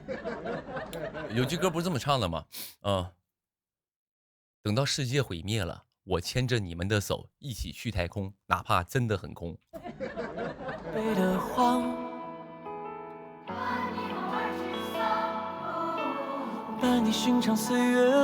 我说我懂了，等炸鸡喽？什么炸鸡？没有炸鸡，不要再说了，没有炸鸡，什么炸鸡？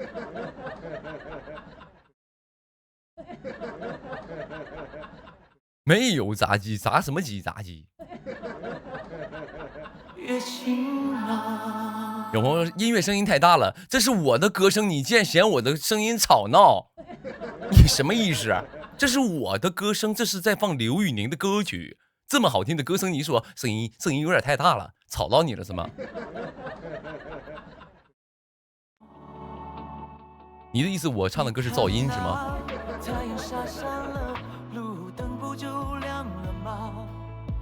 我看直播间还有很多外国朋友、韩国朋友啊，还有就是其实有很多外国人在看我直播，我都是知道的。他们历经千辛万苦翻墙来那个中国新浪微博来直播里看我，他们也很辛苦，他们历经千辛万苦啊，就为了看刘宇宁直播。Hello everyone, hello, nice to meet you. Okay. I see you. I know you. 历经千辛万苦。Come 新浪微博 ，Look my life. Thank you. 原来那些本没留意的，没写在日记本上的，都是生活的山一样，悄悄变成暖阳。平凡的日子结成一点光，记那平常的我在尽千万路人的忙。好的，马来西亚是吧？很多朋友哈都是看到了，很多朋友是国外的，从国外来看我，能听，那个 you know Chinese, you know I say what, you know no 吗 ？Do you know my talk？ 你能听懂我在说什么吗？Yes, OK. We know. OK. 那就好。全世界都在讲中国话，很奇怪哎。都藏在日常片段，不用刻意寻找答案。OK， 其实你们可以听得懂就行。你们 OK， 你们能听懂我在说什么，那直播是值得看的。否则光看脸的话，那我就把美颜再开大一点了。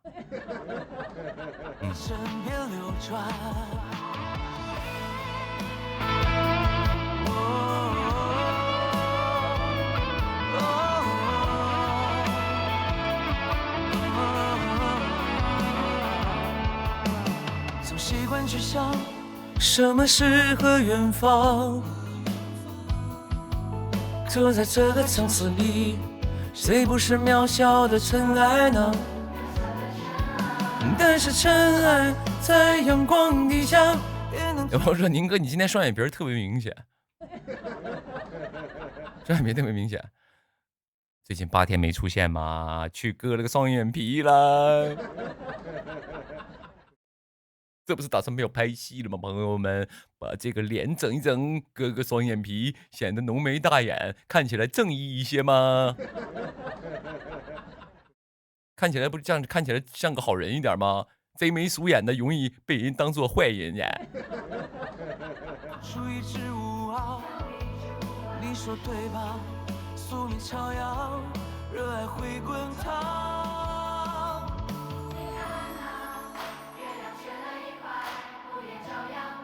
我懂了，你懂个六，你懂个屁呀！我很自然，就是我自然当中流露一些信息。你是感觉就是你现在在我的直播是开推番外篇吗？你通过我的言语当中去找寻一些线索，最终达成一个谜底。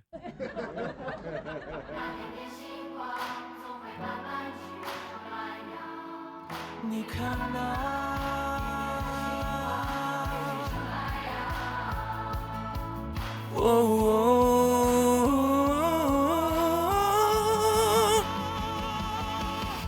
平凡的日子借着一点光。咱们这是个推理直播间，你要这样式儿的话，朋友们，我其实刚才啊，我在放那个我刚才不是一直在放那个音乐吗？就是那个悬疑的那个音乐，很多朋友我估计已经被吓退出直播间了。你看我直播间从来不讲鬼故事，或者是讲一些恐怖的话题，因为有些朋友胆子不是说胆子小啊，是他对这个东西很敏感。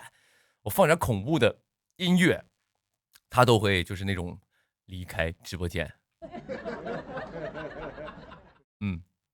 宁哥热搜山，我咋不是呢？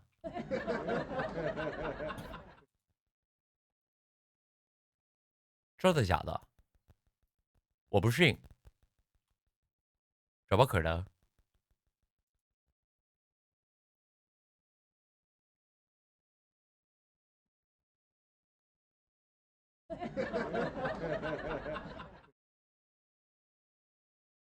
文娱啊，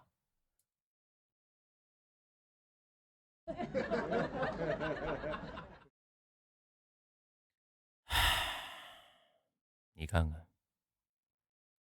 所以啊，我朋友们，我想说什么呢？就借此机会，我真的就是有些话不想说，有些话真的是，就我每当看到我一些莫名其妙的热搜的时候，我就在感到悲哀。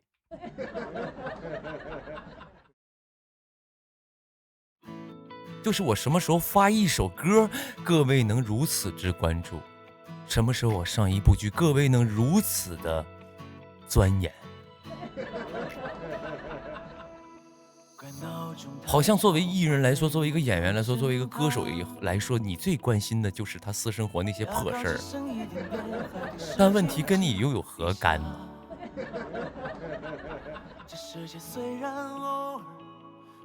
第二，我真的觉得，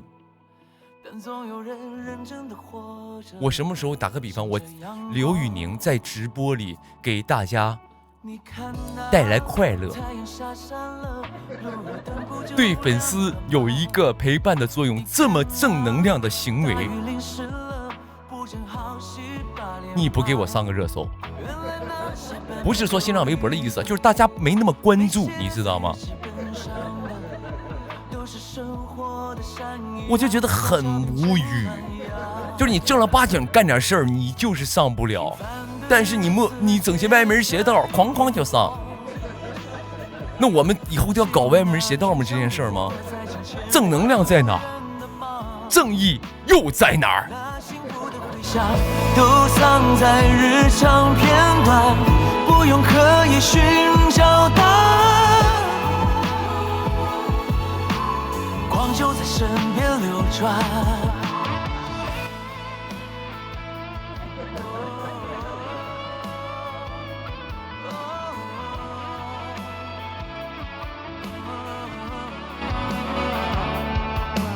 总习惯去想什么诗和远方，可在这个城市里，谁不是渺小的尘埃呢？但是尘埃，我特别就对这句歌词特别的有感触，谁不是渺小的尘埃呢？好像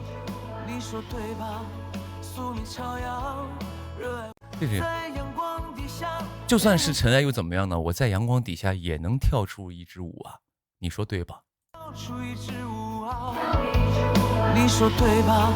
宿命朝阳，热爱会滚烫。你看那月亮缺了一块，不也照样挂着吗？你看那那点点星光，总会慢慢去暖阳。你看那，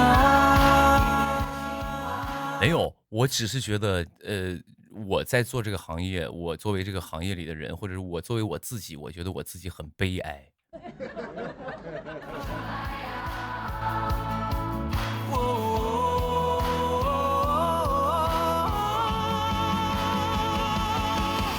平凡的日子借着一点光。快中考了怎么办？好好学习呀！你问我，我是微博自搜啊，问我刘宇宁，快中考了怎么办？快中考了，劝你去爬山、滑雪、往8包宿。我能回答你这个吗？我肯定快高考了，能干嘛？读书啊！你得学习，你得复习呀，复习去啊！别看我的那个直播了，复习去啊！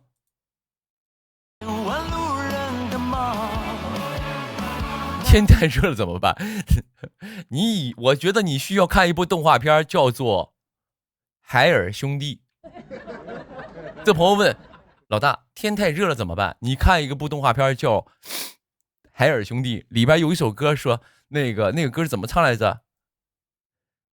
打雷要下雨雷哦，下雨要打伞雷哦，天冷穿棉袄雷哦雷哎哦，天热扇扇子。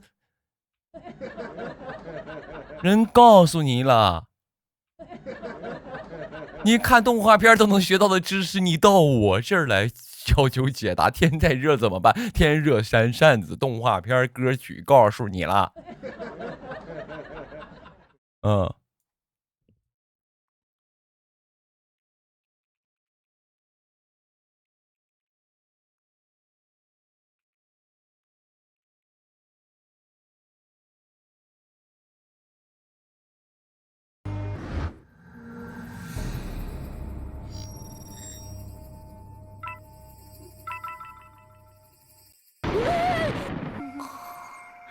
哎，怎么没有这个歌？这歌为什么没有？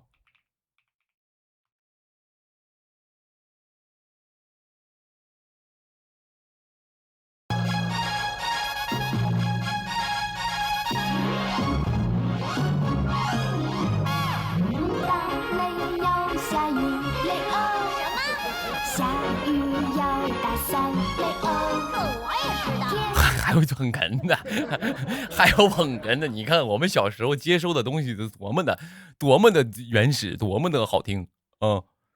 下大雷要下雨雷哦，什么？下雷要打伞雷哦，这我也知道。这是还有旁边在那儿接梗的啊。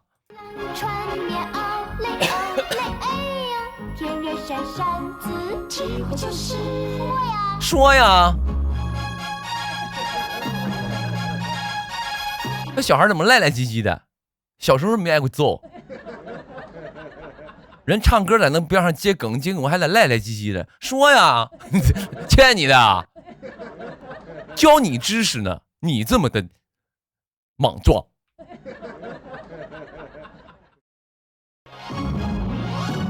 我小时候叛逆，我估计就是跟那个小孩学的。说呀，就话多，就是因为这个，怎么了？该你的，说呀。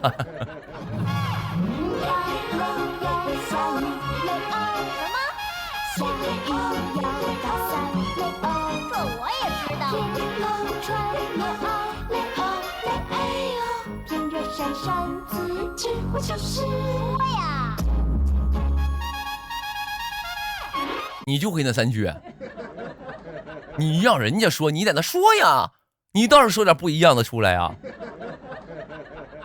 这给你解答了，但是我就因为这个刚才朋友的一个问题啊，说天热了怎么办？跟你说了，天热扇扇的。你不会是生活不能自理吧？我难道要不要告诉你，渴了要喝水，饿了要吃饭啊？难道我要跟你说的那么详细吗？啊，渴了喝可口可乐，想购物去京东，听歌要用酷狗。我要教你这不都人之常情常识的东西在里面吗？你在那想吃零食上好家吗？想要皮肤护理，那就欧蕾身体护理嘛，对吧？你想这就还用说吗？这用说吗，朋友们？啊，你说用旧了二手手机怎么办？上闲鱼嘛，对吧？家里一些闲置物品干嘛的？上闲鱼卖了呀，用说吗？这还对吧？你说下完雨之后头发被雨淋了，用什么洗？海飞丝儿啊，朋友们呐，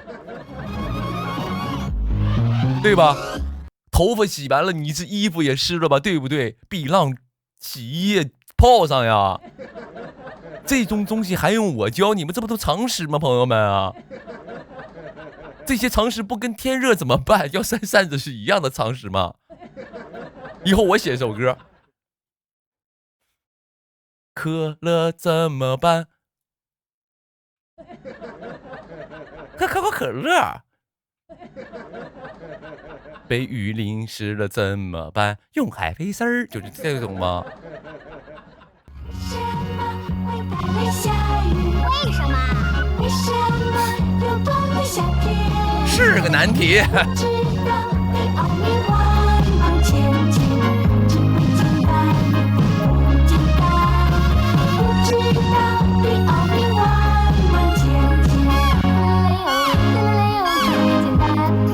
有什么？又不简单。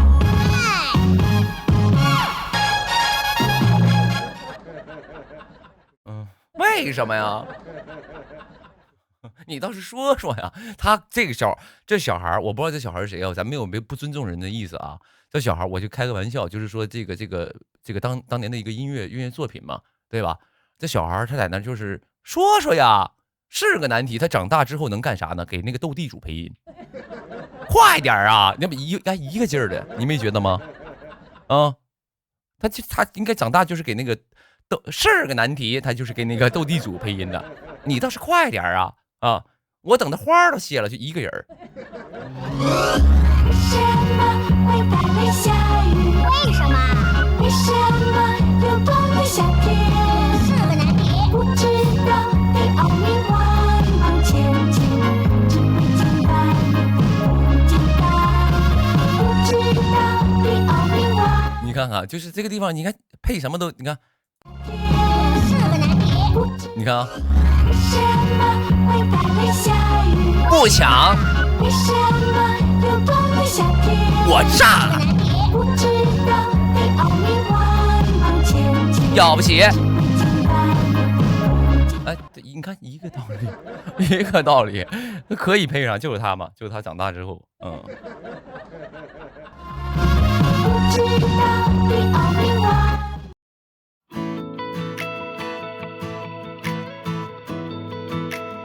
3带1，飞机。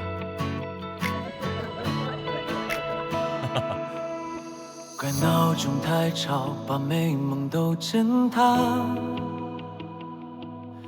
牙膏天冷怎么办啊？开空调，交取暖费。你家有暖气吧？暖气到冬天交取暖费啊？天冷怎么办？天冷光膀游泳，交取暖费，买空调都可以。空调的电费一般是什么呢？空调这块我看看空调啊，空调没有合作啊。对，空调这块呢，反正我觉得家是这样的啊。如果你从暖气和空调来选择，我建议你是交暖气，交地热，因为那个热呢是舒服的，空调那个吹那个热风呢会让你皮肤很干燥啊。我一般是喜欢家里开一些，因为我东北人嘛，喜欢开暖气、开地热这种东西，但不太喜欢那个空调啊，除非但南方其实基本都是空调嘛。但现在很多南方的新房子应该都是那个都有地热了啊。一点点还得使劲挤一下。这世界虽然偶尔活泼。有朋友说，那思念刘宇宁了怎么办？你思念我，你可以，我直播回放都在这儿啊。我现在已经播2点了，你思念你就看一遍呗。你别告诉我你有病，你跟我说思念是一种病。我这直播就2个小时在那，你看呗，一天24小时，你看12遍。说那些没用的，这个看够了，还有上一个直播回放的还都有呢，你看呗。你放成连续剧，你可以看24小时，看到你吐。但总有人认真的活着，向着阳光。被打了怎么办？被打了报警。你被打了报警啊，但是分哪种？比如说你偷人东西啊，你偷人东西被人打了，那种呢，虽然也可以报警，但是我这块是作为就是我的这个内心是不建议你报警，因为你不够爷们儿。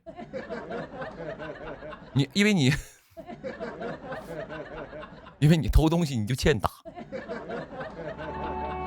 你看那太阳下山了，路灯不就亮了吗？你看那大雨淋湿了，不正好洗把脸吗？原来那些本没留意的，没写在。有朋友说，那被你帅到了怎么办？咱们这里呢，被我帅到了，首先我恭喜你，对吧？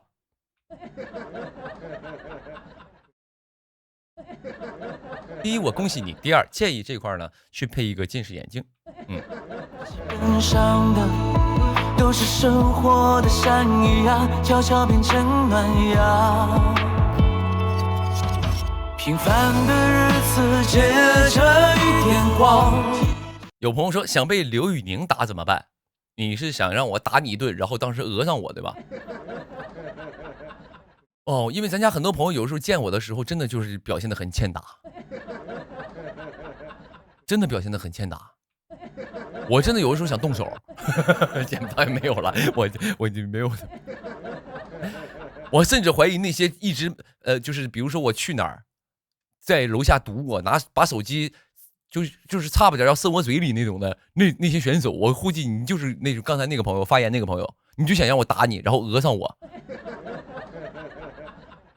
天天跟我说你头疼，然后让我给你误工费，然后又要跟你什么就是上医院什么的。记那平常的我在千千万路人的梦，那幸福的回响都藏在日常片段，不用刻意寻找。有朋友说想看宁哥腹肌怎么办 ？OK， 咱们这里呢，因为在我这儿我当然是不提倡各位用 AI 去 AI 我的啊，各位我不提倡各位用 AI 去 AI 我的，但是呢，你可以用 PS， 你可以用一些修图软件，你给我修一个，或者是用特效软件，你给我特效一个腹肌出来，没毛病，你去看啊，你管够看。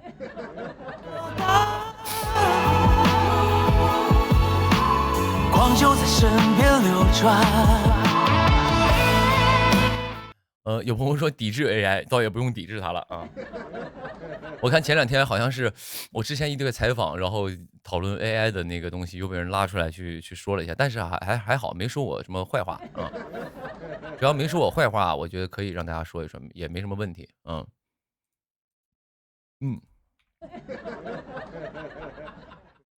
对。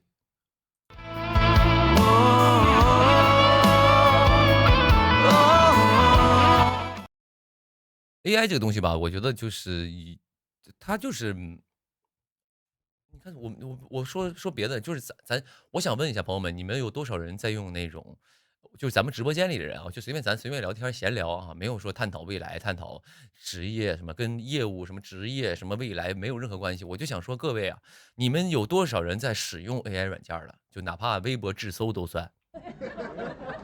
如果你现在此时此刻你是用过 AI 软件去帮你解决了一些，哪怕是查询一个文字、查询一个东西，你用过的，你在公屏打一个1。如果你是有朋友说我从来没用过这种东西，你打个2。总习惯去想什么诗和远方？可在这个城市里，谁不是渺小的尘埃呢？但是尘埃在阳光底下也能跳出一支舞啊！你说对吧？宿命朝阳，热爱会滚烫。你看那月亮缺了一块，不也照样挂着吗？对吧？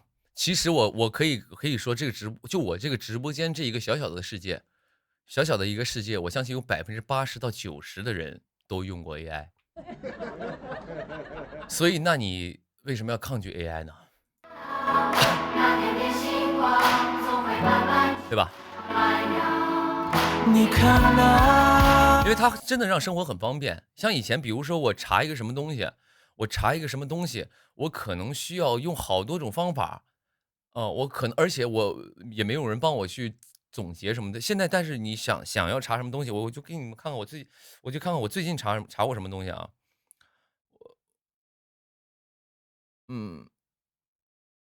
最近查过几个。第一个我就说面色发黄怎么办？然后最近要补身体了嘛，我之前去录那个，补身体嘛。然后我最近我去年的时候去录那个天赐的声音嘛，录天赐的声音，当时他那个冠名商是做那个虫草的，做那个冬虫夏草的，你们知道吧？啊，然后呢，我就想说，那这两天那个什么，这两天那个，他们给我买了点那个虫草，然后包括我把以前那个对虫草那个东阳光嘛，对，咱也不介意提别人名字，对他人送了我2盒虫草，我就想说那我就给吃了吧，最近身体不好，然后最近身体太虚了，有朋友鼻子咋了？被人打了啊？那个什么就是，然后我就问哎，我说那个虫草咋吃啊？虫草怎么吃？他就给我告诉我。那个分2种，要不就干虫草和鲜虫草，你怎么吃？然后给我最后给我总结了一个点是什么呢？就是你自己嚼着吃是效果最好的，对吧？所以我就遵从了他的建议，我就自己嚼着吃，哐吃。有会儿 AI 也会乱来，当然你看的是什么呢？你不能跟人俩瞎搞啊！其实它就是一个搜索软件。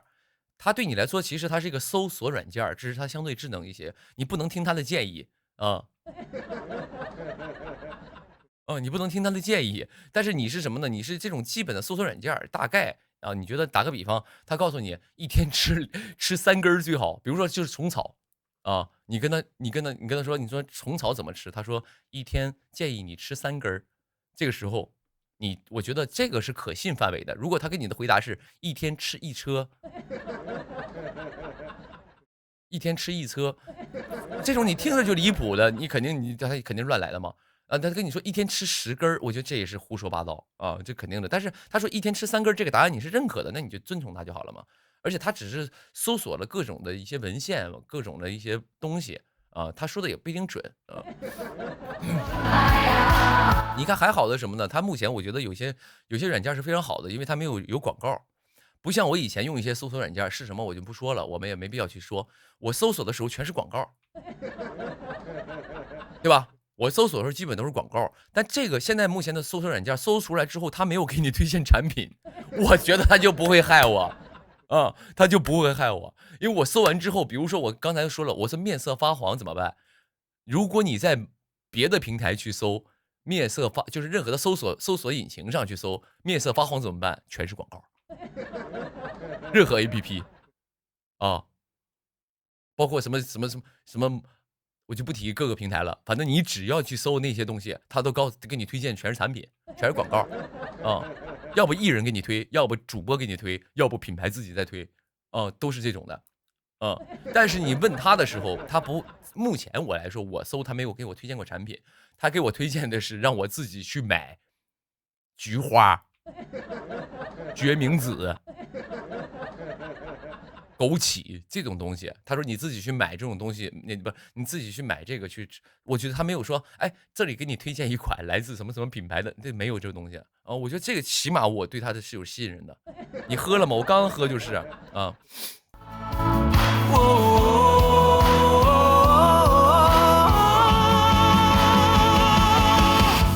平凡的日子借着一点光，请那平常的我在千千万路人的梦。有朋友说，怎么能在5分钟之内睡够8小时？如何能在5分钟之内睡够8小时？我怎么看不懂这个中国话呢？这几个就是如何在5分钟内睡够8小时？这是脑筋急转弯吗？就是朋友们，咱就当它是个脑筋急转弯。朋友们，你们觉得做梦啊？这个会急转弯吗？这就过于简单了吧？做梦就是你做5分钟睡着之后，突然开始做梦，然后看那个梦里的钟表过了8小时，天黑了，那就是内容。啊 ，AI 的一个梗啊，我不知道。哦，那我不知道，对不好意思，我刚还认真回答了呢。幸福的回响就藏在日常片段，不用刻意寻找答案。光就在身有人说宁哥啊，高德导航可以录一个吗？什么意思？你瞧不起百度地图啊？你看不上苹果导航？为什么要高德？百度那个地图不行吗？啊？你苹果自带的不也挺好吗？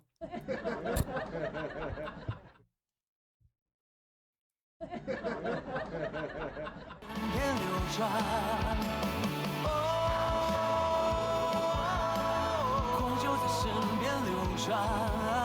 有我懂了，你懂个屁你！你现在懂了，你怎么又懂了？我都没懂，你懂啥呀？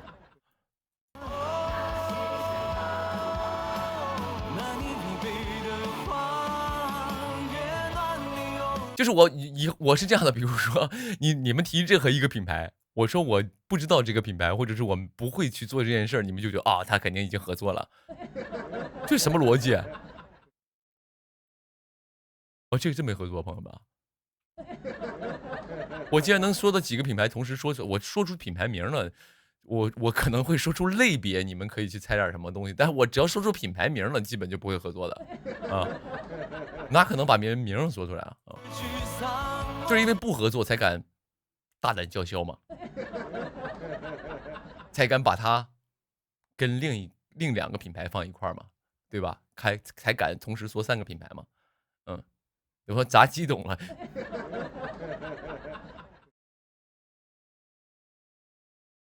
炸鸡这品牌大，什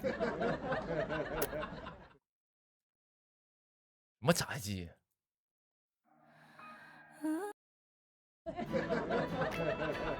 没有，我后面会开。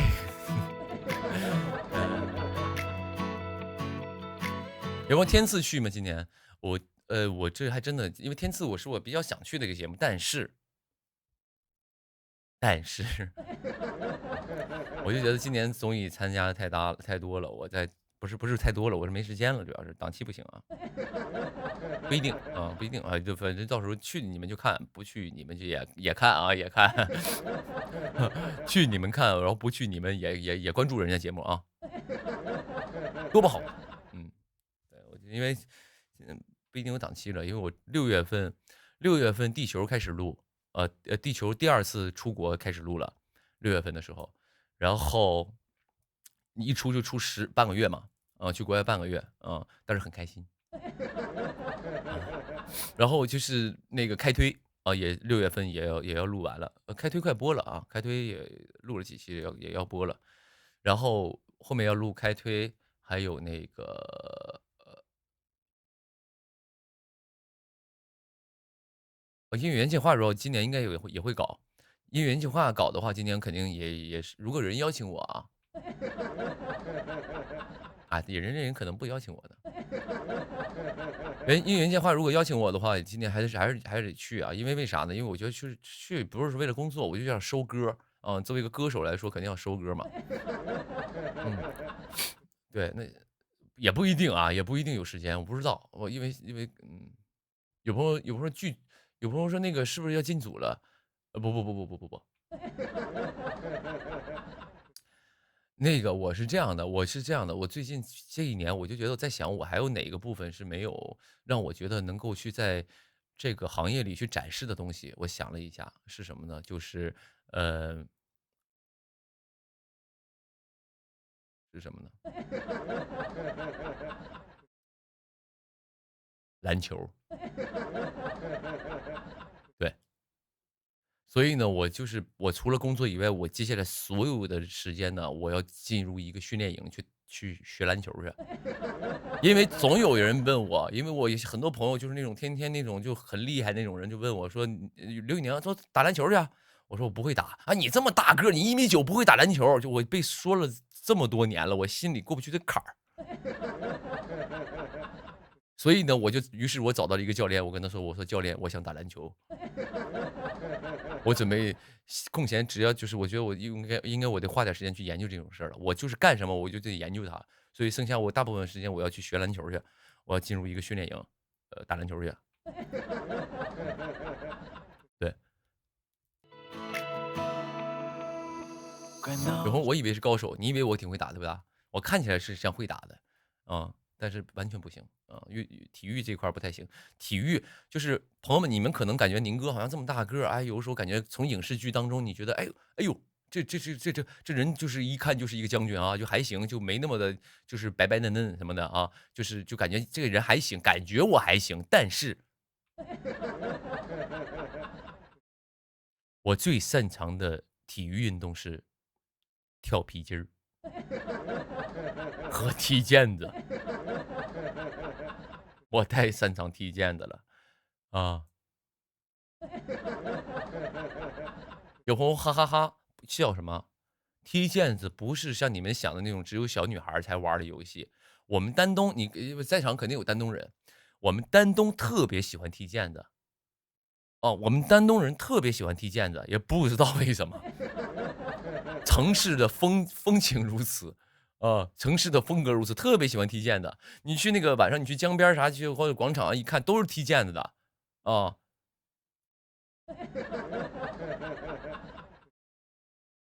真的我们丹东特别喜欢踢毽子，总有一些比赛什么的啊。太吵，把美梦都震塌。所以其他运动我完全都不擅长所以我觉得应该这么大岁数了，也应该学个篮球了啊。当然学足球也是可以的，但是就是我脚以前骨折过，我怕再被人踢一脚，所以就是学篮球去学灌篮。只剩一点点，还得使劲挤一下。这世界虽然偶尔破破烂烂，但总有人认真的活着。丹东银杏林好看吗？丹东银杏林，不知道。我是丹东人啊，我怎么会不知道呢？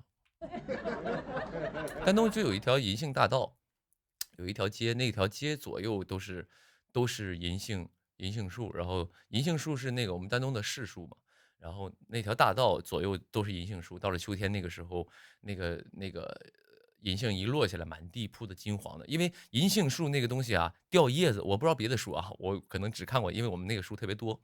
然后那个到了那个有一天，突然只要一冷，那个叶子一瞬间，当天全部落下，就是一瞬间落，但不能说全落光吧，但也差不多就是所以一瞬间落的那个时候嘛，就是你会发现一天的时间内，这个叶子全落了，然后整个大道是金黄色的，然后呢，这些树上还依旧挂着那些金黄色的叶子。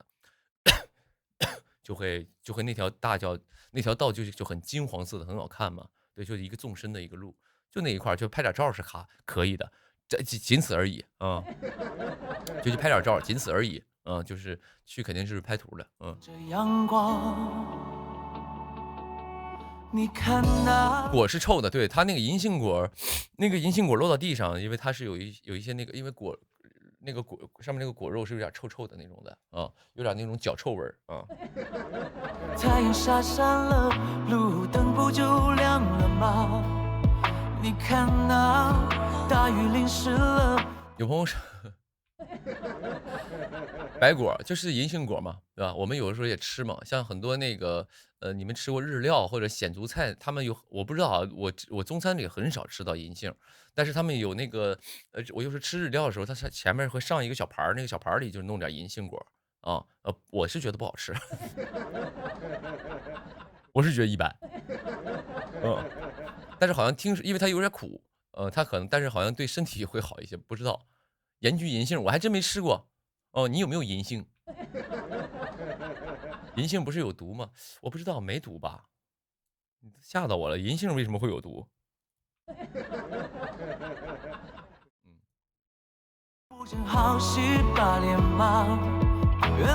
但是有朋友说很臭啊！我的天呐，我跟你说，我人生当中经历过最臭的景点是哪儿呢？就是上次我们去那个新西兰去录节目嘛，去了一个地方叫做鸟岛，你们有知道的吗？啊，新西兰有个地方叫鸟岛，鸟是哪个鸟呢？就是那个小鸟，小鸟飞的那个小鸟的那个鸟，然后岛叫那个就是那个鸟岛啊。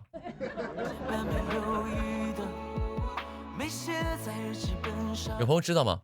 就是有朋友不知道，不知道没关系，你一会儿可以去搜一下啊，用我们的微博搜，用你的软件去搜一下。然后呢，就是那个哇，那个因为那个为什么叫鸟岛呢？我其实我也没有，我去那个新西兰之前没有做任何的攻略，我就是去感受。节目组带我们去哪儿我就去哪儿，玩什么我就玩什么。我是一个想要感受那种所谓的惊喜的那种人，就是那种我不想去预判它是多么的美好。如果我预判了，他一定不会让我特别开心，我一定要自己去感受。就是他带我去，明天去哪儿？鸟岛是什么玩意儿？不知道，没听说过啊，我也不会去搜。然后呢，第二天到了，我自己去感受啊，他好就是好，不好就是不好，我是这样的，我不会提前做攻略什么的，我很少啊。但我去了之后，那个鸟岛就是一去了，我就蛮震撼的哦。那一刻我觉得真的，我觉得那一刻我看找个音乐。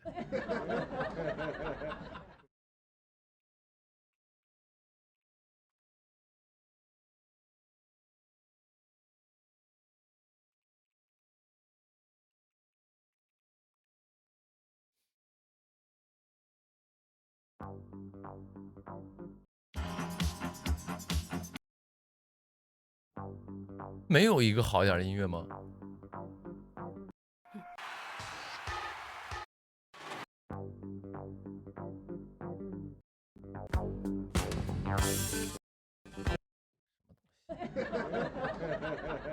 有朋友说 BGM 少不了，那不然呢？就是我作为一个这个专业主播。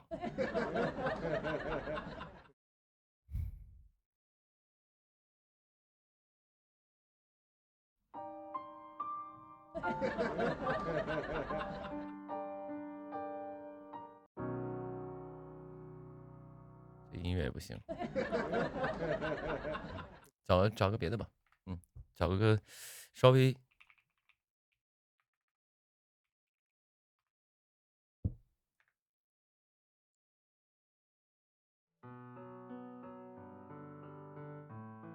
对，然后就是那天去了之后，我就觉得，哇，特别震撼。就是你会发现那个岛上，就是那对面是海嘛，大海嘛，然后各种那种石头林立的，然后那个大海一直冲着那个岸堤的那种感觉。然后呢，这面一群人有在一个就是在一个水域在那一块游泳玩，很开心。然后另外一个地方呢，全部都是鸟，那个鸟叫什么鸟我不知道，全部都是鸟。它是一种我不知道是什么鸟，我忘了，他们当时说了，但是我忘了，全是鸟，就是那个多少那个程度，我觉得得有几千只吧，我不懂啊，但是在我的视角里，我的认知，我觉得那有几千只，而且都很大。哦，算了，节目没播呢，我先不给你们看了。然后呢，我那个鸟其实离你很近，你当然不可能去触摸它了啊，因为那个你不能去打扰人家。但是其实离你很近，有的时候甚至离你只有2米近，但是它都不怕你，它都不怕你。然后呢，它就会一直在那儿自己栖息在那儿，好多鸟，我的天哪！没有，有朋友看看没有？等到时候节目播了，我的拍的照片会发微博了啊，我也会发 vlog 的啊。对，然后这怎么音质这么差？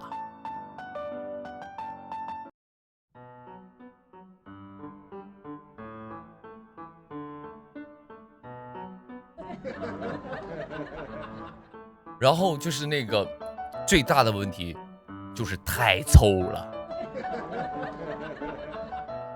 我小时候在我们那个地方，因为我们家都住一些小时候平房嘛，对吧？平房都旱厕，包括我们学校那个都是旱厕，然后一栋一栋的，那里边就积累了多久的那个我们上的那个厕所的东西啊，对吧？那儿比那个臭多了。这个条岛太臭了，就是我可能跟你形容。你那个什么，你都想不到那种臭，为什么？就是其实有一种，我看电影里啊，我们看过一些就是所谓的那种外国电影，里边有一些特工被人抓住之后呢，有一些酷刑，比如这个酷刑是什么呢？就是让他闻臭味儿。哦，就是电影里边讲的，就是有一些就是审问那种特工的那种酷刑，就是让他去闻那个臭味儿，闻特别臭的东西，他就会受不了。其实人在闻到臭味的时候会非常的崩溃的，就是他会直接击溃你的神经。当时在那里我就感觉我在受酷刑。就是你想想，它是个广阔的天地啊，你想它不是说在一个室内环境里，它那么广阔的一个地方，海风一直吹还那么臭，我都要懵了。但你在节目里呢，你又不能一直这个表情，你一直这个表情，你节目拍出好看吗？好看吗，宁哥？好看吗，小宁？对吧？你不能一直太臭了，你不可能这样，你肯定还在里边就是那种欢声笑语，我们来玩了，开心，拍照、合照、合影，好看，我们肯定这种的。我的妈呀，就跟去录酷。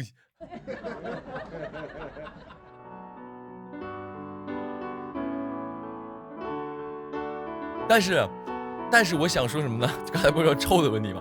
那个就是让那种臭味是让我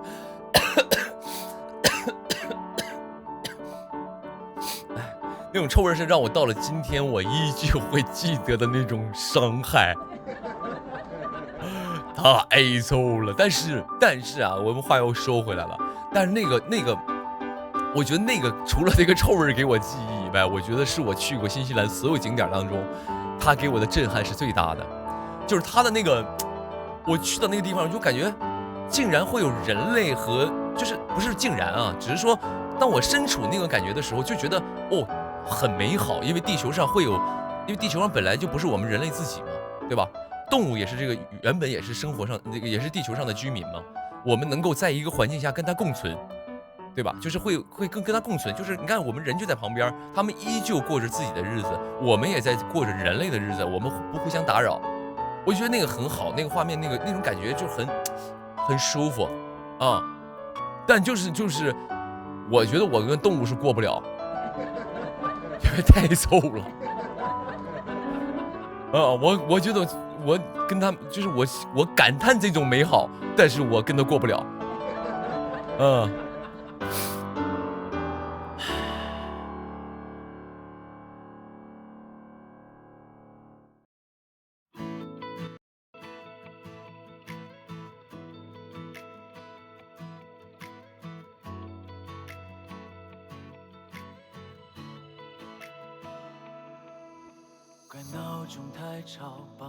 相比之下，黛咪没有那么臭。黛咪洗完澡还是可以的，黛咪洗完澡还是可以的。黛咪，过来，黛咪。搞大牌，得让经纪人亲自去请。美美，是不是给你好脸了？那经纪人有没有威严？给你好脸了，美美来，过来，美美。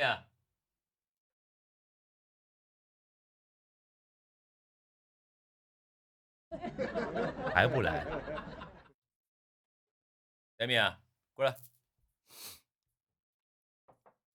是不是给笑脸给多了？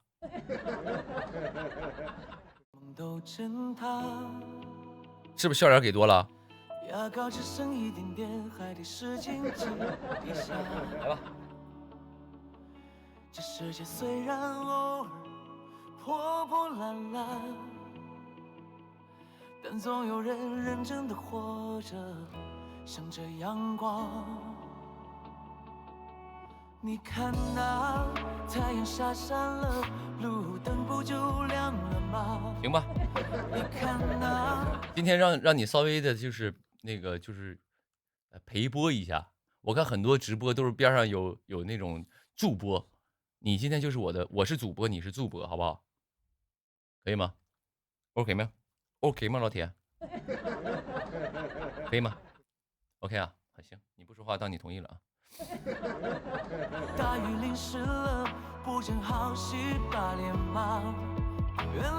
但是你的嘴是真臭啊！你吃什么了？今天你怎么那么臭？别舔我！行，待会儿得了吧？好，待会儿啊。平凡的日子结着一点光，尽那平常的我，在千千万路人的忙，那幸福的回响都藏在日常片段，不用刻意寻找答案。有朋友老大，你上主榜热搜了，是好话吗？是好话吗，朋友们？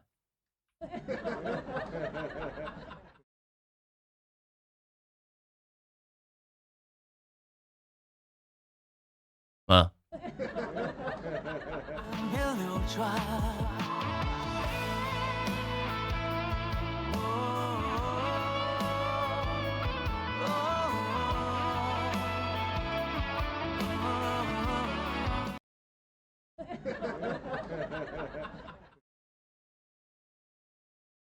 热搜9啊，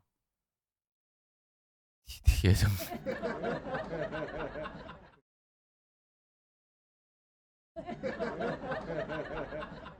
啊？什么铁证？什么意思？铁证刘宇宁是什么玩意儿？铁证是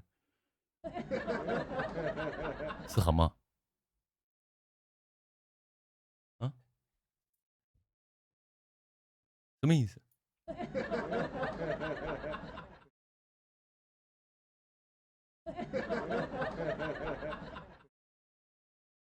懂了就你又懂了，又开始懂了。我送你一首歌叫《开始懂了》，开始懂了怎么唱？开始懂了，你又开始懂了。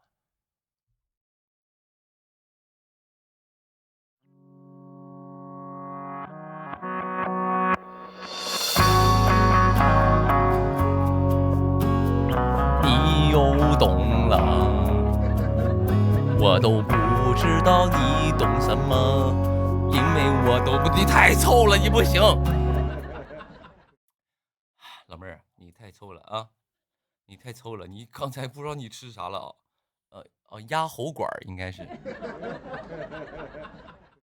应该是我给他们给送的那个鸭子那个喉管吃的，腥齁齁的。以后别吃这玩意儿了，走吧，就拿瓶水去。我竟然没有掉头，最残忍那一刻，静静看你走。一点都不宝贝，你们等我一下，我放个 VCR，我去洗个手去，我这受不了。我摸完狗都得洗个手，因为确实有味儿，确实有点臭。你们等我一下，放一个。哎，天星树竟然有 MV 啊！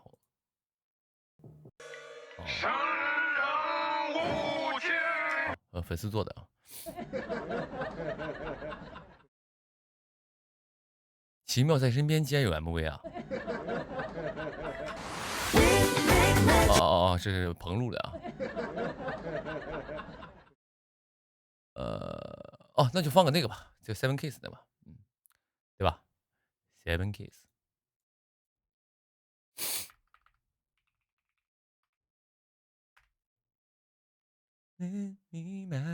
不行，第一个画面一定要让各位看到，因为是我非常好看的手。来啊！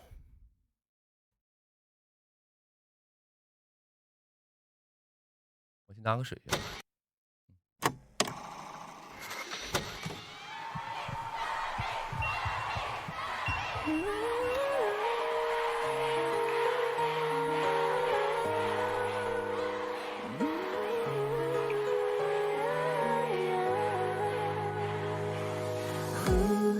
新的讯号开始发散 ，You 在我列表里弹出，连上了 Bluetooth， 你是我最终归属，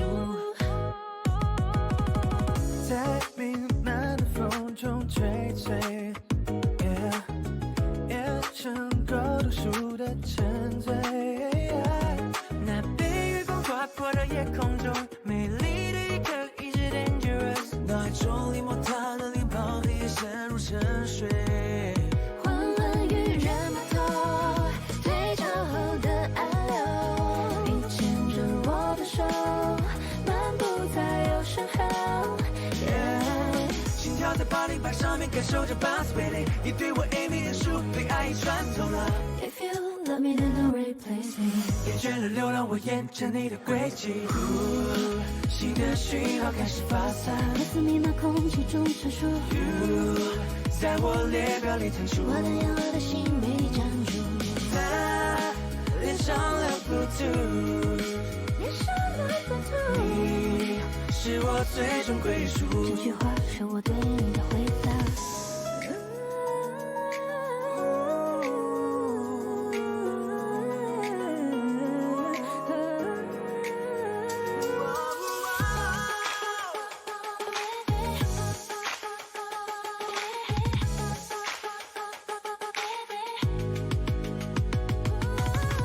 夜晚的星空就像你眼眸一样璀璨，但进入你的银河就让月亮来将我你在审判。我眼前划过，我猜这是不是彩蛋？你决定太果断，瞬间就放我在南极海岸。我爱你的距离，从北极开始计算，花365天，爱的路走不完。当蓝牙开始连接我们心动信号，你牵着我的手，心跳在808上面，感受着 bounce with it。你对我 Amy 的数，被爱已穿透了。If you love me, then don't replace me。厌倦了流浪，我沿着你的轨迹。新的讯号开始发冒着散。密码，空气中传输。You 在我列表里弹出。我的眼，我的心被你占住。连上了 Bluetooth， 连上了 Bluetooth， 你是我最终归属。这句话是我对你的回答。新的讯号开始发散。You 在我列表里弹出。哒啦，连上了 Bluetooth， 你是我最终归属。我们是 Seven Kiss。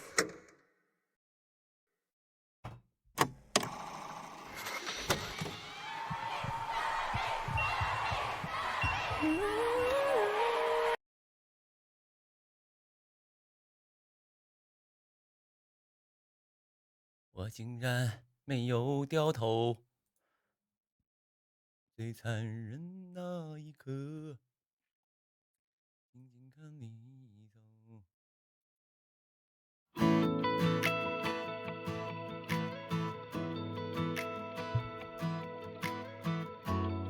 热搜舞了，真的假的？怪闹钟太吵，把美梦都震塌。先把水喝完。牙膏只剩一点点，还得使劲挤一下。我看看热搜里有没有骂我的。我看看现在我的风评是否还跟2年前、3年前一样。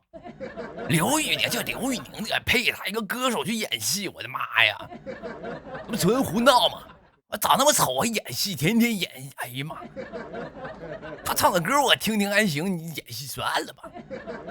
我看看有没有骂我的啊，我给你看一眼。这世界虽然偶尔破破烂烂，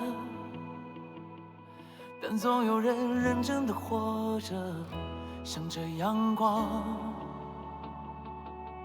你看那太阳下山了，路灯不就亮了吗？你看那大雨淋湿了，不正好洗把脸吗？原来那些本没留。我先把粉丝的这种，就是我一看就是粉丝那种的评论，我就先不读了，因为今天已经读了一篇，就是对我比较友好的一个通稿了。我看看有没有那种，我看里边都说期待新剧，没有骂你老大，放心吧，谁骂我3巴掌，你这么凶吗？你怎么感觉你有这个打人证？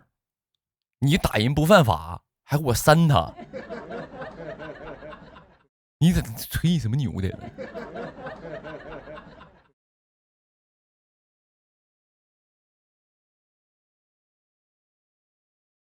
怎么都是我粉丝在评论？难道我的戏已经没有路人关注了吗？什么鬼？怎么都是粉丝？我就坐在这儿看看还有谁敢骂刘宇宁？你给你牛的，你在那儿，你怎么整的？你跟好像打人不犯法似的。没写在日记本上的都是生活的善意啊。当然我是这句话是在说你，我也在说千千万万个网友。很多网友觉得在网上你就在那张牙舞爪、舞舞旋旋的，你觉得上了网之后有一个匿名的地址，你就可以在那儿把你的愤怒值加大了1000倍，好像你的资产也增长了1000倍，瞧不起这个瞧不起那个的。我看看还有什么。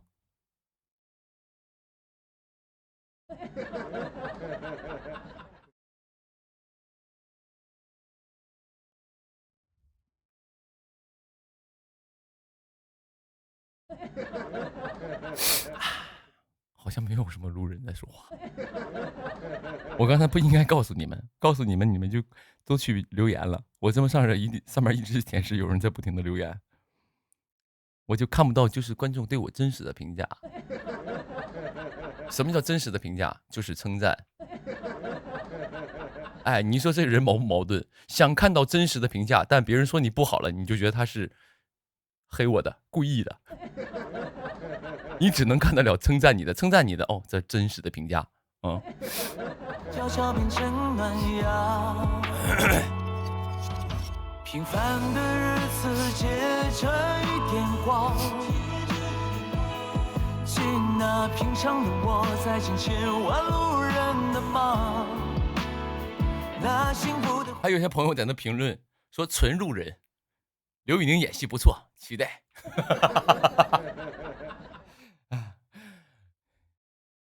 你评论就评论呗，你发在刘宇宁超话里干嘛？你发在摩登兄弟超话里，你告诉我你纯路人啊？你是哪门子路人呐？都藏在日常片段，不用刻意寻找答案。我是观众，我是路人，期待刘宇宁。上面刘宇宁的名牌号 number0013什么啊，这个朋友说用户什么一堆数字，这个看起来像路人，但也像水军。你连个名字都没有，你叫用户什么87什么玩意儿，8716什么33，看了书剑一梦好看，期待啊！这是就属于我以前的这个剧粉。我是路人，我看好刘宇宁。我是路人，我就爱看刘宇宁。好嘞，你的名字叫一堆英文之后斜杠 LYN 什么意思？LYN 是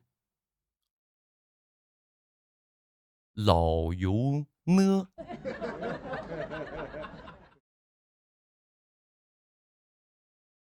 漏雨呢？还是雷音闹？啊，雷音闹了吧？啊，你们打雷了、哦、？OK， 好嘞。这朋友说，看一下，期待，我将每一个路人宣传刘宇，我是真实的评价，刘宇宁很棒，头像是我的照片。光就在身边流转。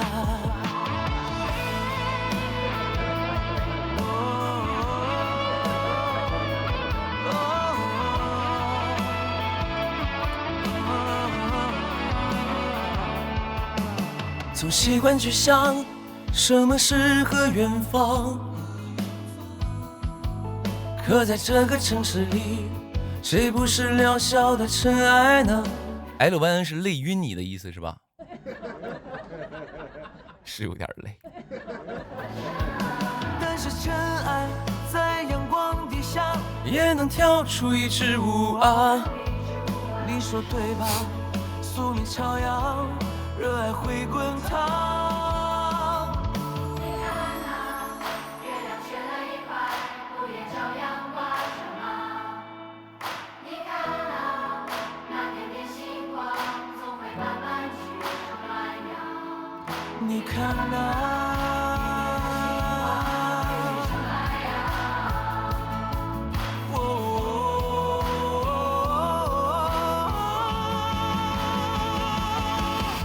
平凡的日子借着一点光，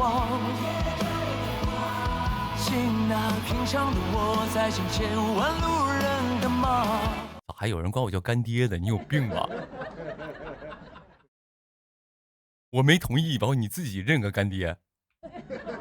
妹妹，我只能当您干哥，干哥也不当了。就是问题是你不用这么客气啊。咱们不用这么客气，啊，就是我听到这种莫名其妙的称呼，我就特别的恐惧，啊，你再这么吓唬我，我就关播了啊！而且朋友们，我有个事儿一直没说，我一肚子气，我给我堵的，给我气坏了，我估计我病就是被他给我气的。我那天在台上那个演唱会，在那唱歌。台底下一个人举了个 iPad， 上面写着“老婆”二字。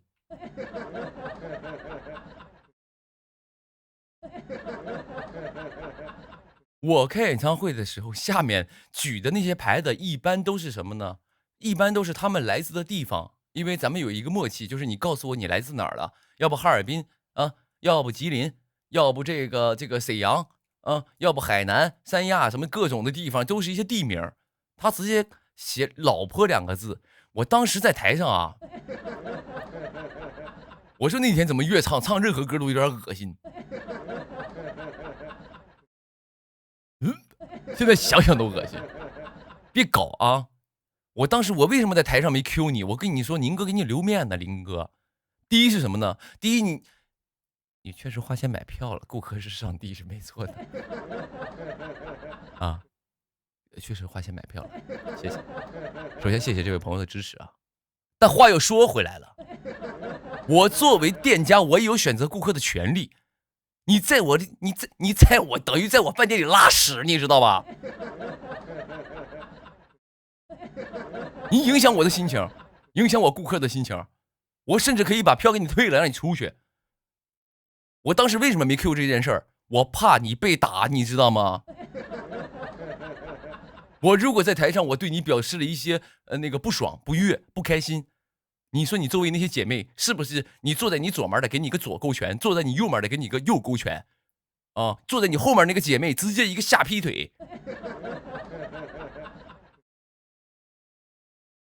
你坐在你前面那个姐妹直接一个回旋踢，你得不得挨揍？我怕你被打，我再上个热搜啥的，刘宇宁演唱会粉丝被打，这事儿闹的犯不上，所以我那天完全是为你的人身安全，我没 Q 你。但是我想跟你说，我尊重你所有的一切的想法，但是你不要往我脸上怼，听到没有？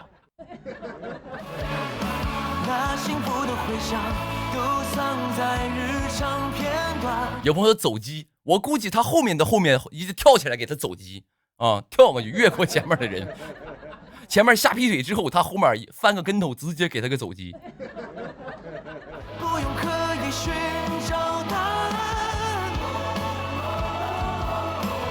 光就在身边流转。我之前已经说过了，不要把我女性化，我这东西我确实有点难受，我纯难受。哦，别搞啊！我不去提你，我是不想去讨论这个话题，但不是纵容你在我演唱会可以张牙舞爪的权利。你是买票了，你是消费者，但是我也有作为店家也有选择消费者的权利。光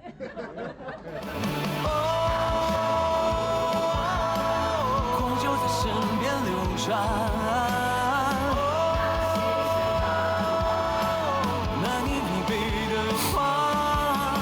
有问宁哥鼻子怎么了？你看进来一个人问我宁哥鼻，我被人打了，我这个人看起来就欠揍，走在路上被人来了一拳，打眼窝上，这不打青好的吗？长得欠揍。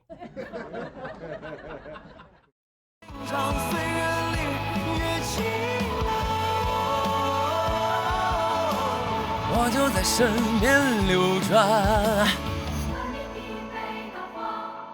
有朋友说鼻炎，你有病啊？你是大夫啊？我这鼻子是有个阴影，然后你说你这是鼻炎，你有病吧你啊？啊？你别在这是网上这种不懂装懂的人，在网上给人看病了，在这儿。然后这眼窝这黑了一块，他说啊他鼻炎，你咋不说这是智齿呢？暖你疲惫的慌。说的哪儿不挨哪儿。鼻子咋了？被人打了啊！被人打了。被人来了一拳，没事。习武之人难免磕磕碰碰。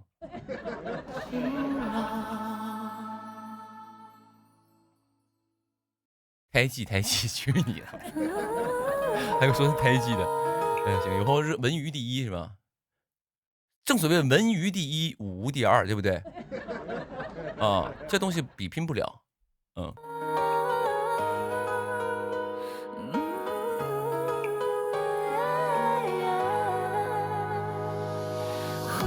没事儿，因为现在这个可能很多朋友看到热搜了，然后正好一点进热搜，发现刘宇宁这个人正好在直播，可能现在哐往我直播间里进呢。很多朋友可能不认识我，他就想知道是什么意思，怎么刘宇宁谁？所以此时此刻，朋友们，如果你是第一次来到我直播间的朋友们，就是希望各位关注一下我的新浪微博，好吧？我是一个知名主播，我是我们新浪微博知名主播，已经蝉联了5年的微博 King， 但是今年不一定是我了，因为今年确实，很多后起之秀确实也挺猛，但是我已经蝉联了5年的微博直播 King 啊，不是微博 King， 微博直播 King 啊，直播这一块的那个牌面。所以呢，此时此刻没有关注我的话，如果你不关注微博直播 King， 你就等于微博直播白看了啊！就是因为比如像你想吃北京烤鸭，你一定要点那个最正宗的那一家。你要看微博直播，那我这家店一定得关注一下，看不看再说，先关注。新的讯号开始发散。在我列表里弹出，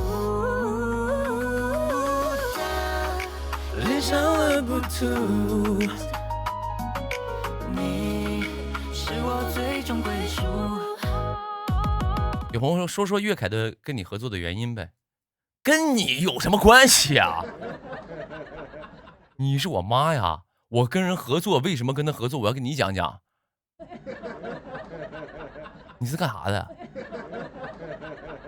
你这问题问得很奇怪，你给我讲讲你跟他合作是为什么？我不需要告诉你为什么，我为什么需要告诉你为什么呢？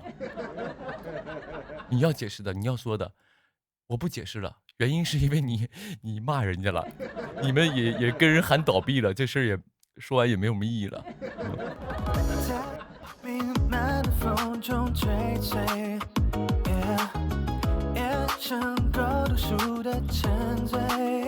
如果你们真的是那天给我面子了，我回来跟你们好好说说为啥，不要说人家。但你们依旧没给我面子，那就不要屌了哦，那就关系处成这样，那就处成这样呗，那怎么办？没办法。我会给正常。我其实如果你们真的那天给我面子，我会给你们讲讲为啥的，就是为什么我觉得是可以的，一直跟他们合作。我会讲其中很多的细节的事儿，但是面子没给，不好意思，我也你们这关于这件事儿，在我这儿也没面子。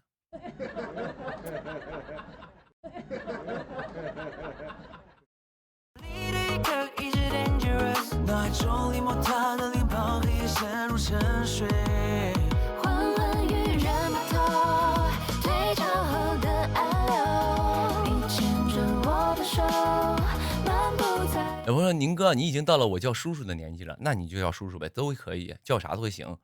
你叫宁哥也行，叫宁叔叔也行。然后比如像很多朋友比我小的就叫宁哥也行，然后比我大的就叫小宁，都无所谓，叫啥都行啊。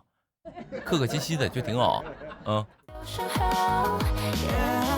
心跳在808上面感受着80倍累，你对我 A 面数被爱意穿透了。If you love me, then don't replace me。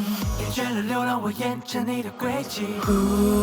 新的讯号还是发散，黑色密码空气中闪烁。在我列表里弹出，我的眼，我的心被占住。他恋上了不吐。你是我最终归属。这句话是我对你的回答。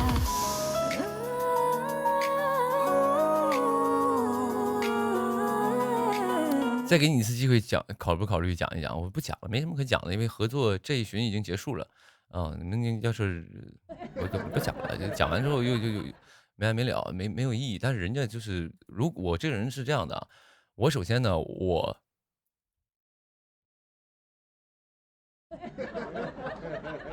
我是这样的人，就是人家对我的好呢，我一定会回报，就是这样的，就是我会记得每一个对我好的人，我真的是这样的，就是只要对过我好的话，而且宁哥不是傻子，我一直说我不是傻子的原因是我真的是不太傻，我不是很傻，就如果真的对我不好，或者我不会不知道的，我知道，对，所以有些东西，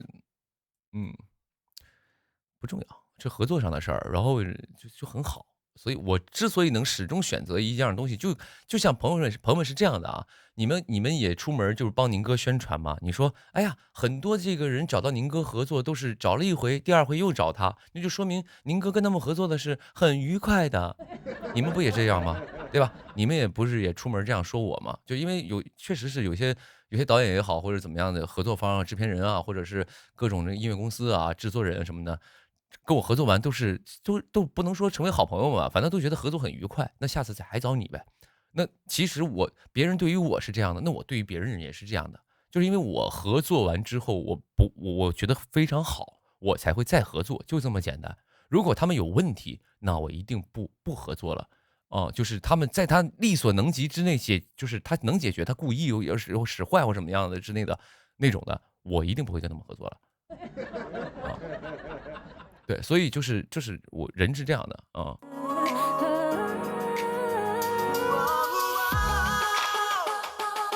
如果宁哥，请问限定团综艺在哪儿？哦，Seven Case 限定弹综艺是吧？我看到了，叫快乐七次方是吧？快乐七次方是吧？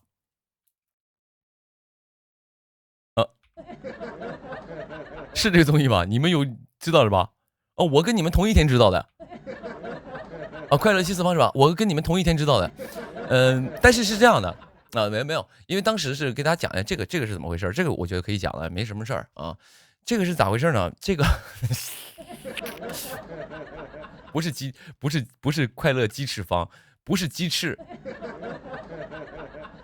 什么玩意儿？什么鸡翅？怎么又聊鸡翅的东西？不是鸡翅啊！快乐七次方啊！我就普通话有那么不标准吗？也不说造谣，也不是造谣，是那个什么，因为我们录那个音乐原计划嘛。咱家朋友肯定知道，我在里面就是作为一统来说，我就组了一个一人统筹啊，一统就是一人统筹的意思，我就组了一个小团体啊，7个人的一个组合，然后演了3个舞台吧，算3个舞台，演了3个舞台。然后呢，就是因为我觉得就是不能说没人干这件事儿吧，这事儿很少有人干啊，只能这么说。他们就觉得挺好玩的啊，这7个人呢，然后就是怎么说呢，在这个行业里说白了啊，就说的比较直观的一点啊，就是在这个行业里也都有头有脸啊，就是都算线上的人啊，线上的人物，就是算，就是我用我们东北话就算一头啊，有头有脸。所以呢，就想说，哎，要不给你们7个，当时录完那个节目就说了嘛，就是因为他们是爱奇艺的嘛，爱奇艺和那个音乐计划合作嘛，他们当时就开口说，哎，要不要给你们7个搞个团综啊？搞个团综，我说啥团综啊？他说就是那种，旅游性质的，你们出去录那种真人秀去玩。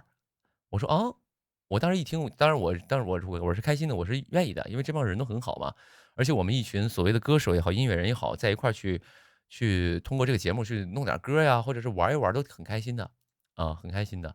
所以当时就说了这么一嘴啊，只是说了这么一嘴啊。我说行啊，我说可以啊，因为我们都在那一块嘛，吃饭什么的，然后就说 OK 啊，可以啊，就如果弄呗，然后但是那天那个他们就弄上了，所以这个综艺是这样的，朋友们是这样的，只要他招到商了，我们就开。啊，就是很多综艺朋友们，我跟你说，我作为这个行业给你们的卧底啊，我告诉你们啊，哎，这能说吗？没事，可以说。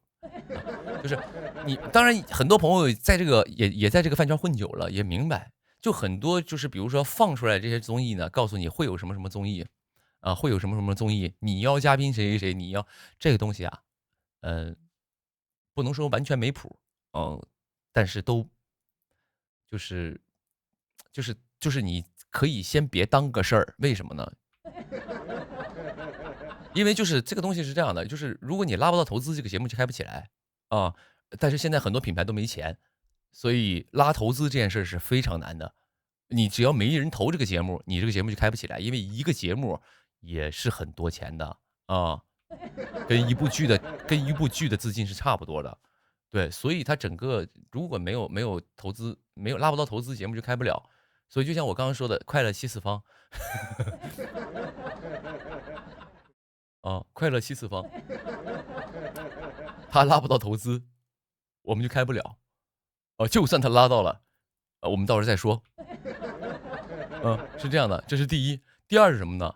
朋友们，我别人不说啊，我就是今天想跟各位分享一个宁哥的心里话，可能这个宁哥今天有点喝多了啊。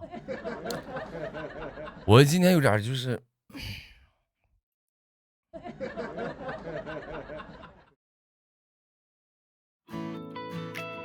我今天反正就是稍微喝了点酒啊，喝了点这个有点多了啊，你们别嫌弃啊。反正我就说点这个实话，朋友们，我先干了啊，我先干了那个各位，就是敬各位啊，表示尊敬啊，敬各位。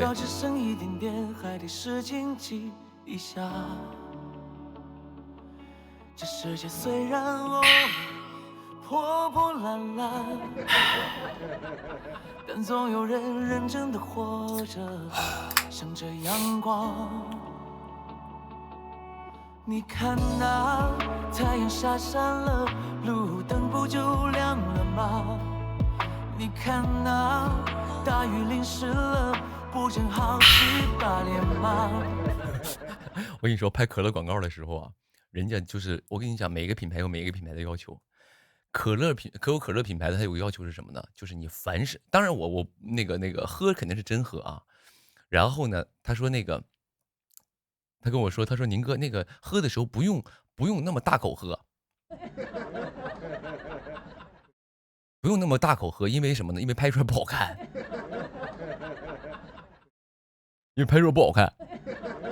你看啊，比如拍广告，朋友们，你们去观察这些艺人拍这种饮料广告啊。你正常喝水怎么喝？你正常喝水这么喝呗。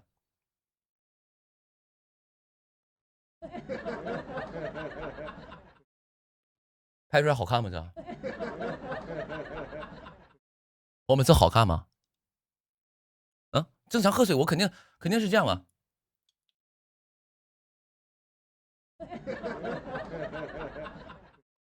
对吧？你自己照镜子，你也是那么喝水。但是拍出来不好看，拍出来感觉这个人好像有病，也不是有病，就是这种的啊。怎么样拍好看一点呢？就是你得浅浅的喝，得这种，就是那种就是你得放松的喝，就是这样，就是轻轻的碰到嘴唇，拍出来才好看。你还得稍微凹点下颚线，就是把这个下颚线这样往前送一送。哎，你这样式儿，你看很多艺人、男演员就帅哥拍照，他们都这样式儿的。这我都跟他们偷学的。但是宁哥给你剖析这个怎么拍，他就得这样。你看，这不是下颚线吗？他得这样，你得把这个就把自己凹成地包天儿啊，你得这样。你看这个下颚线一下就清晰了，看到没有？然后这个时候凹完了之后吧，凹完了吧，这个瓶子慢慢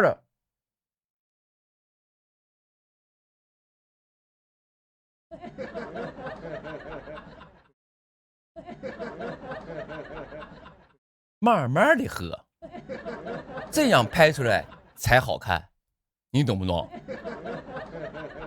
原来那些本没有意义。哎，所以呢，就是我为什么在直播间教这些东西？有朋友说现场教学，没错，因为我觉得你们在场的每一位以后都有成为明星的潜质。你看看我一学厨师的，出身这么低，都能当艺人，你们也可以。所以说以后学东西没有白学的，以后有一天你突然成明星了，你一拍广告，你当时想当年刘宇宁告诉我这么喝饮料，嘎一喝，人觉得太专业了，你天生就是当艺人的料。你一上来就知道怎么拍这个广告，纯干货，朋友们，这纯干货，做艺人必须要了解的东西啊，纯干货，朋友们啊，这个是免费的啊。后面想听课，咱们就200块钱一节啊，咱们会有一个压缩包给到你，如何成为明星？没有开玩笑了，开玩笑。然后我想说的是什么呢？那个可乐是这样的，它有一个特别的要求是什么呢？就是你所有喝完一口之后，你要有一个声音，是什么呢？就是比如啊。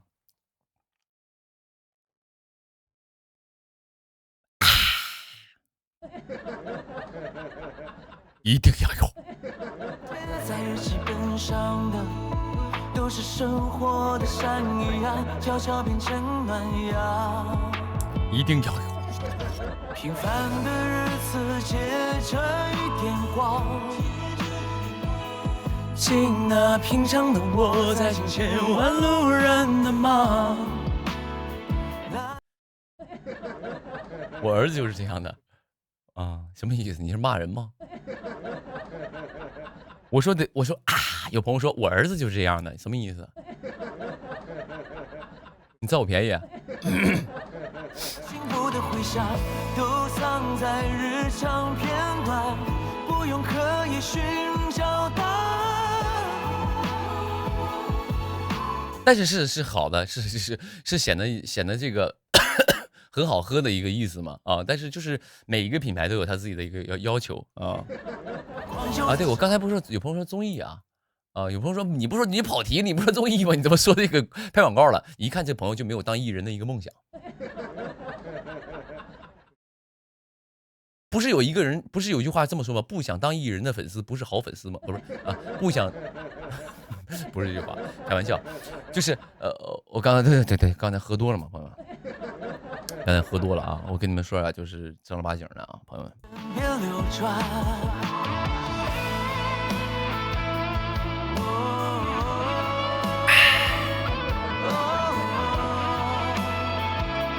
我通过综艺刚才说招商这件事儿，我突然想到一个点啊，朋友们，你们啊，我喝多了，你们那个吗？别怪我啊，我喝多了啊。你们以后啊，可以说我长得帅，因为这个无法争议；可以说我唱歌好听，这个也足以证明。可以呢，说这个直播有意思都可以，但是有一件事千万不要出门给我说，是什么呢？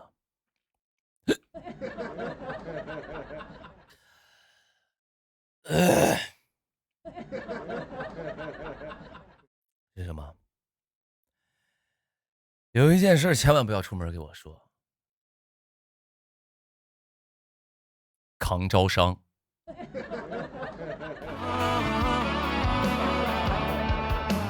总习惯去想什么诗和远方，可在这个城市里，谁不是渺小的尘埃呢？但是我告诉你，千万不，我也奉劝各位粉丝或者是什么之类的，不要出去吹扛招商这件事儿。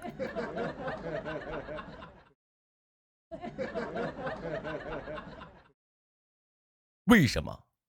我告诉你们，因为一部剧的招商啊，我喝多了，给大家说点实话啊，朋友们，要喝多了。一部戏的招商不是一个演员能够决定的，他从总投资、剧本、导演、所有的摄制组、所有的成品剪辑到后期到所有演员的表演，演员只占非常小的一个部分。这个行业没几个演员，没有几个啊，我相信没有一个手指头，没有两个手指头吧。当然也包括比我们年长的这些成熟演员，我相信没有能够真正扛招商。比如说他演的戏，我就投，我就买，我觉得超不过10个吧。啊，我也不去点了。但是我想说，我们这些人，就是跟我正在一起奋斗的这一批人，不要去说扛招商，因为你作为演员来说，你扛不了。我是这么告诉我自己的。所以你们以后你可以说我唱歌好听，说我怎么样都行，但不要说我扛招商，因为这个东西不是你能扛的事儿。你作为一个演员，你就做好你演员该做的事儿，表演好你的角色，在剧中你有人物魅力，你获得了更多人喜欢，你就收获那份喜悦就可以了。你就可以了，收获你该得的奖励就可以了，不要连这个都要去搞上，这个是不对的，因为你能决定的事儿太少了，你只是个演员，你能决定的事儿太少了，啊！所以我不是说跟别人家去干嘛，我只是跟各位，你们一定要知道，以后出门不要给我，哪怕就比如说我拍了一部戏，这个里边的广告很好或怎么样，也不要吹是我的能力，因为那不是我的能力，我非常知道这个行业的玩法。你说对吧？宿命朝阳，热爱会滚烫。你看那月亮缺了一块，不也照样挂着吗？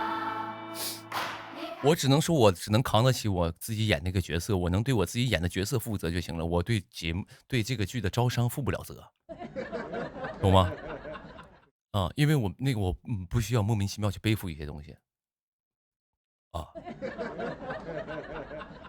因为你背负，如果你决定你去背负这个东西了，但你背负不住的时候，那个打击你要扛住哦，你也得扛住哦。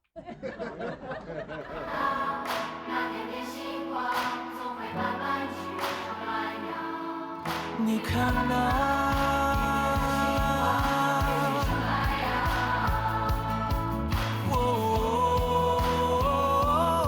当然会有一些是这特殊情况，比如像那个有些品牌它本来因为是这样的，给大家讲一个逻辑啊，就是我作为品牌，我每年就有这么多广告费，我可以投到影视剧当中。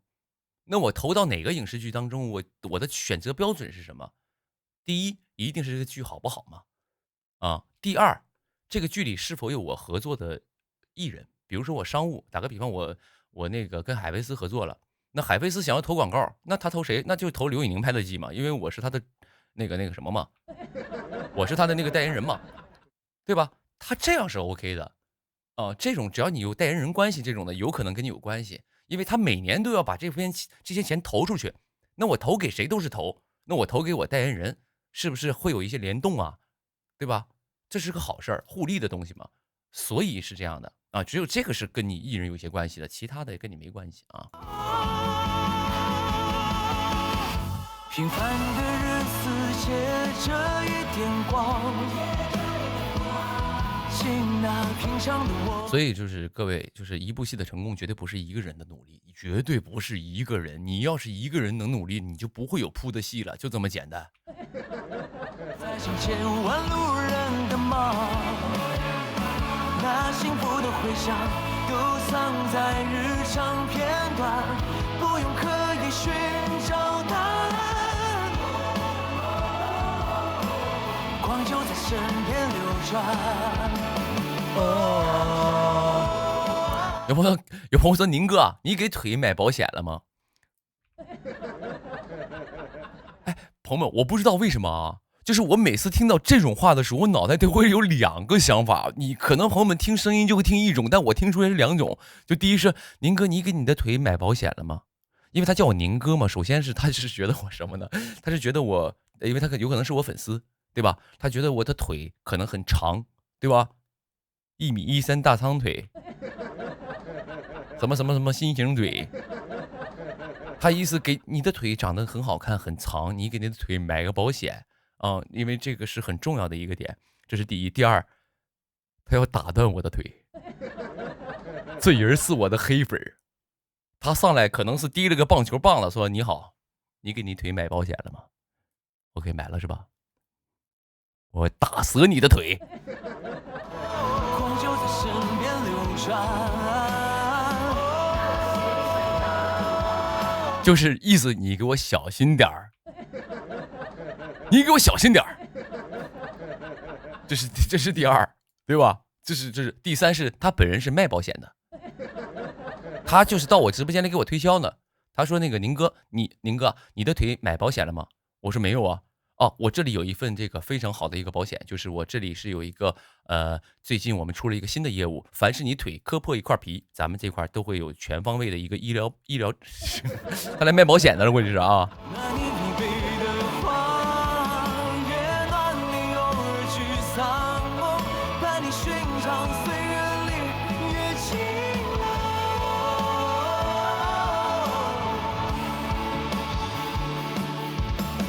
那你疲惫的慌，那你疲惫的慌。哇，把你寻常岁月。哇，11点半了，时间过得这么快吗？我播了3小时21分钟了，我的天哪！这怎么可能啊？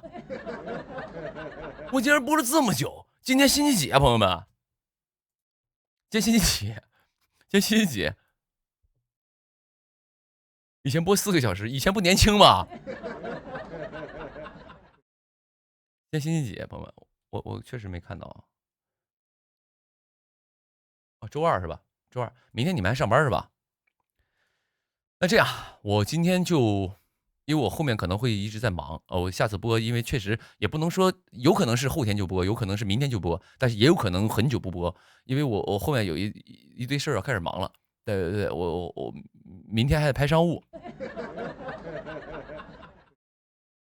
以前合作的商务，明天拍京东，直接告诉你们，明天拍京东那个又有一个新的广告，明天要拍，因为京东618要来了，对，明天要拍商务，所以就是那个后面还有一堆拍摄啊什么的乱七八糟的，啊，各种歌呀，还有那个一些准备啊，就是是，所以我可能不知道后面什么时候播，然后那个我这样，我今天就播到12点，好不好？我去上个卫生间，咱们再播半个小时，我就下播，好不好？我今天就给你们一个就是稍微长时间段的一个直播，让你们刚有朋友说，哎，那个宁哥想你是怎么办？来看这场直播，给你做到4个小时，好不好？咱们这块最高福利可以做到4个小时，这位顾客可不可以？啊，咱们新推出一个4小时打包套餐，你可以一次性看刘宇宁4小时。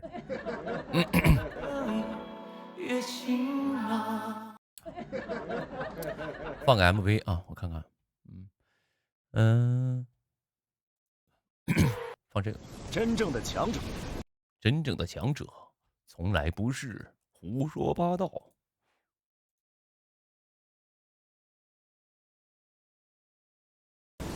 他们的对手是天地间无形的规矩，是世俗力量的强大惯性，是人皆有生老病死的铁律，从来不会因为践踏弱者而强大，必然是遇强则强，遇挫愈勇。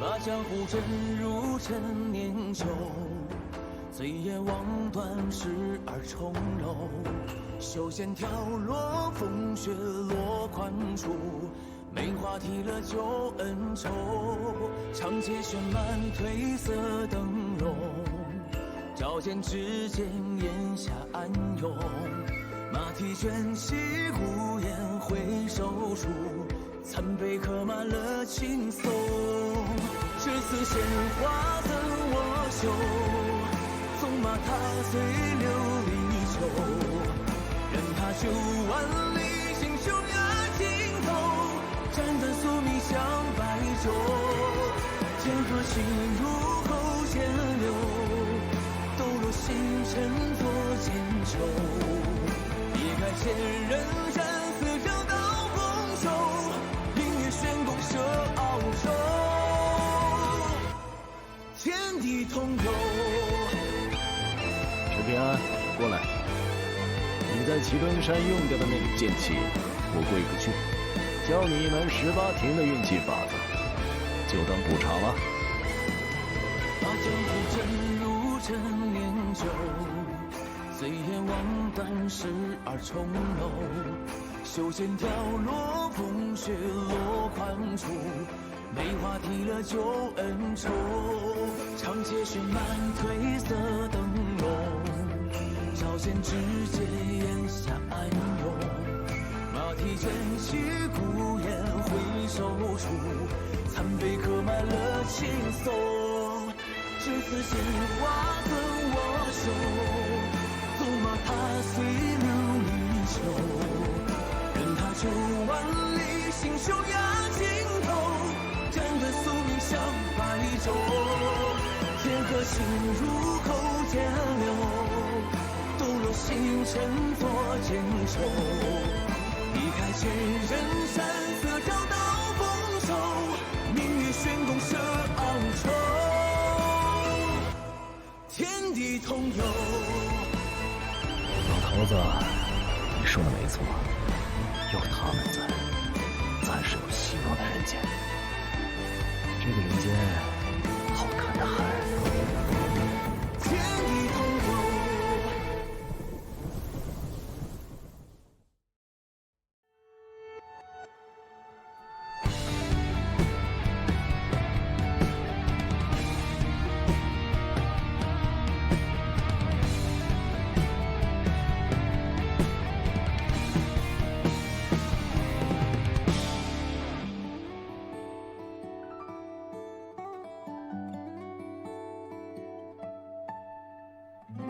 我过着的生活，它每天都一样，重复的没有一点空间幻想，醒着或睡着，它为什么都一样？不难想象，晴天雨天我都无感。那些未完成的事，就用身体配合命中的伤，来不际愈合，有话想要讲，却找不到任何澄清的欲望。躲在暗夜里成长，也许就是我仅有的力量模糊。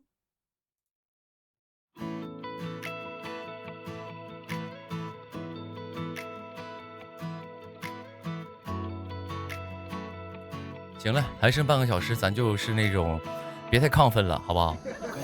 因为很多朋友都看我直播，其实就像看我演唱会，其实是一样的。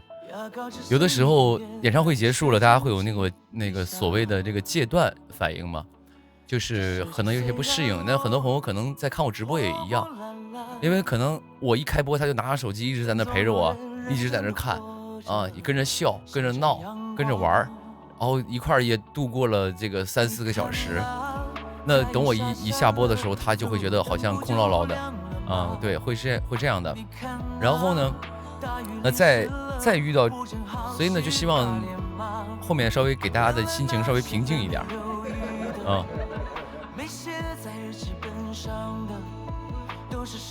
行，接下来呢，这半个小时咱们就是一个午夜电台的一个节目了。OK， 朋友们，如果你生活上有什么烦恼，可以来问问你的好朋友知心小宁。比如像之前有位朋友问我说：“宁哥，天热了怎么办？”我就会温柔的告诉他：“扇扇子。”并用一种很生动的方式给他放了一首歌。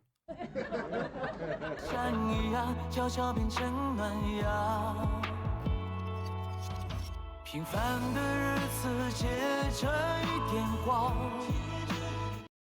讲鬼故事，你是想给我冠上一个刘宇宁宣传封建迷信的一个名号吗？你是想我死吧？当然开玩笑了，这个大家也听不了鬼故事啊。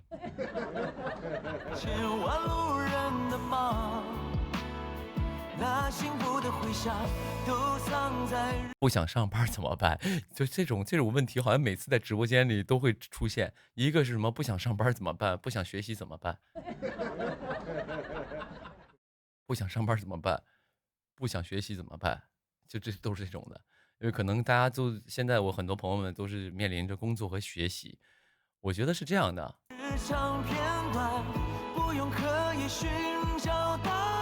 你听这首《平凡的日子里借一点光》，我相信你会找到那么一些答案。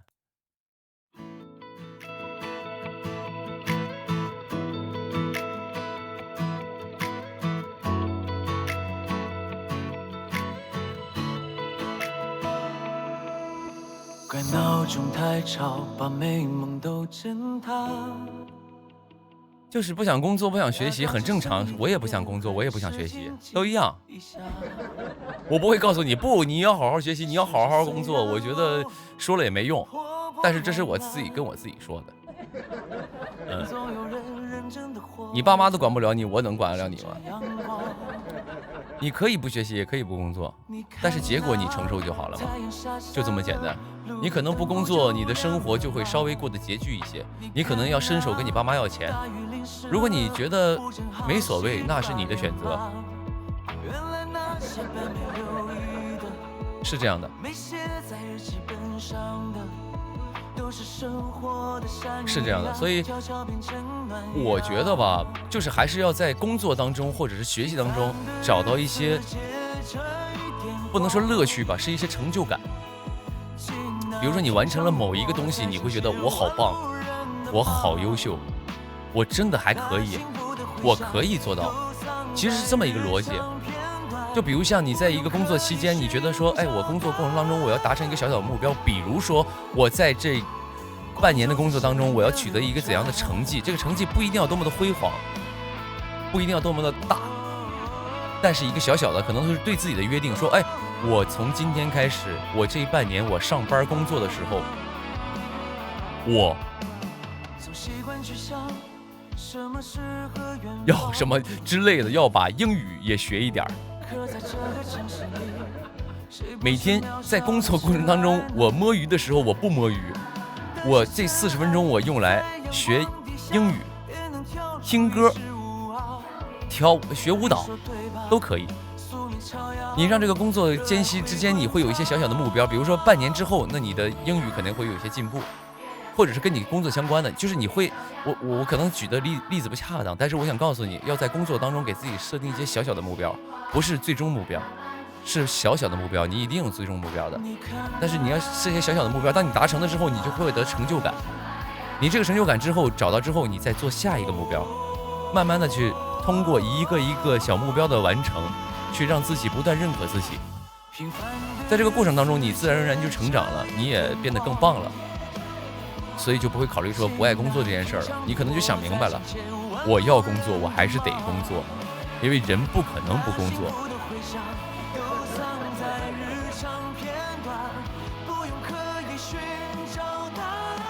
因为你不是富二代，你不是这个出生就含着金汤匙的那种人。刚有朋友说我每天的目标就是早退，也可以。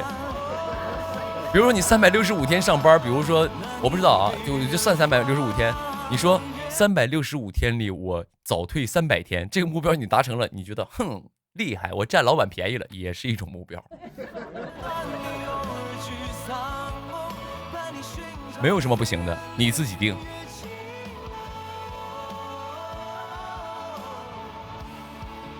而且朋友们，还有就是，我以前从来不羡慕有钱人，我也不去羡慕说，哎呦他怎么出生那么好，他怎么家里条件那么好，我小的时候我都不羡慕。为什么？而且包括现在，宁哥也是，宁哥为什么有的时候你们看到我觉得好像就是还挺大大方方的嘛？为什么？就是我看到很多有钱人啊，因为我肯定会接触到很多有钱人，我对有钱人就是没有任何的感受啊，不会说哎呀跟人怎么套近乎打招呼，我觉得没必要，因为什么呢？因为他有钱也不给我花，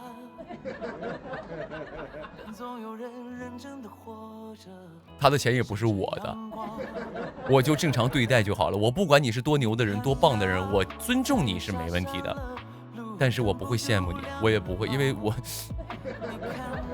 我有我的人生，我有我的轨迹，所以你也是，你也有你的人生，你也有你的轨迹。如果你每天盯着说，哎呀，他真的是有些人啊，出生就是命好，你盯着他，那你永远是这样，因为他出生什么样是他无法选择，你也无法选择的东西，那个是改变不了的。如果你真的说，哎，我为什么他出生就有钱？那你去问你爸去，你问你妈去。而不是说去羡慕着别人过生活，这个我觉得不是说这件事不好，是对你不好，因为你可能会一直陷入这种情绪当中，不会想到自己的价值是什么。他有他的有钱的家庭，或者是他有他很好的生活，但你有你的价值，你是谁？你自己是谁？你自己能做什么？你把什么能做到最好？那最终你可能通过你自己的努力，超越了一个出生就含着金汤匙的人，那个爽感是多爽呀，朋友！那得多爽呀！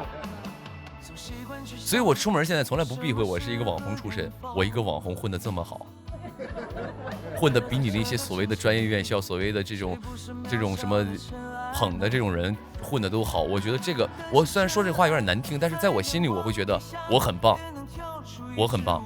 所以我把我这种工作方式也分享给各位，就是你不要去羡慕别人的出身好，或者他们很棒或怎么样的，你有你的棒，你有你更好的地方，你也会更好。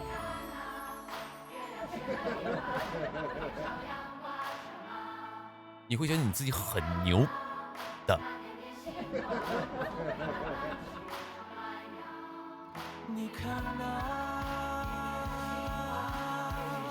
有朋友说，我第一次马上要踏入工作，第一次工作有点害怕，怎么办？很正常，我第一次踏入工作也害怕。我学厨师嘛，那个时候，然后从学校毕业之后，我跟大家讲过这个故事。我到了工作环境当中，就要到厨房里去给人刷盘子、洗碗、宰木耳嘛，我也很害怕，很正常，害怕是正常的。但是我告诉你一个答案，就是逃避不了，你最终还是要工作的。你这个害怕，那你就害怕着也无所谓，因为那个害怕不会让你怎么样的，你就害怕的去干。3个月之后，不用3个月，也许1周你就能适应了，你就会发现那没什么，就这么点东西。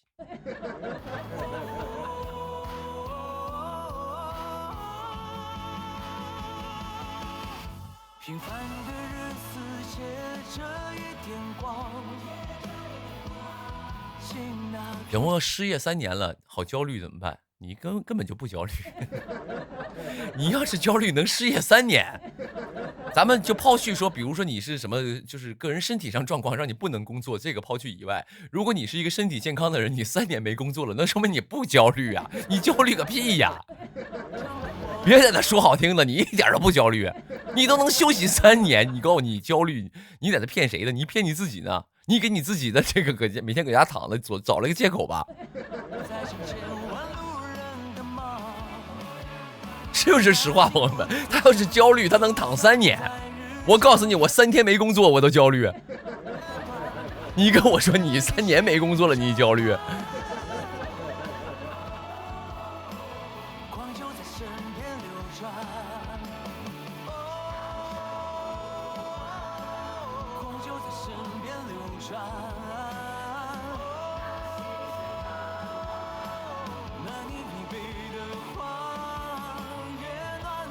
有朋友他说3年不工作命好啊，你都羡慕上了，也没毛病。3年都不用工作，多羡慕啊！这什么？这什么生活呀？这神仙般的生活呀！3年不用工作，太神仙了，让我们所有凡人都羡慕的那种生活，太棒了！你别焦虑，你是神仙。有朋友说，人家说的是3年失业3年，我懂，我不是教育各位啊，我重申一遍，我不是教育各位，你能失业3年，就是你就会再找工作，你失业，那你不是天生失业吧？你开始的工作也是找的吧？啊，你工作找到之后，那你就继续给他干呗。比如说这个失业了，这个给你开除了或者怎么样的，或者是你不干了，或者是不适应，辞职了都无所谓。那你再找下一份工作就好了嘛，对吧？是现在可能是工作不太好找，那你不能你还按以前的标准，那你如果你现在找工作很难，那你就放低一下自己的标准嘛，先维持自己的那个生机嘛。我以前梦想我跟大家分享过吗？就是我以前想当歌手，那我上来就一直当歌手啊。歌手你得有钱才能当歌手啊，所以你怎么办？你得在餐厅当服务员，你降低你的目标，你别先当歌手了，你先当服务员，让养活了自己，你再追求你的歌手梦想。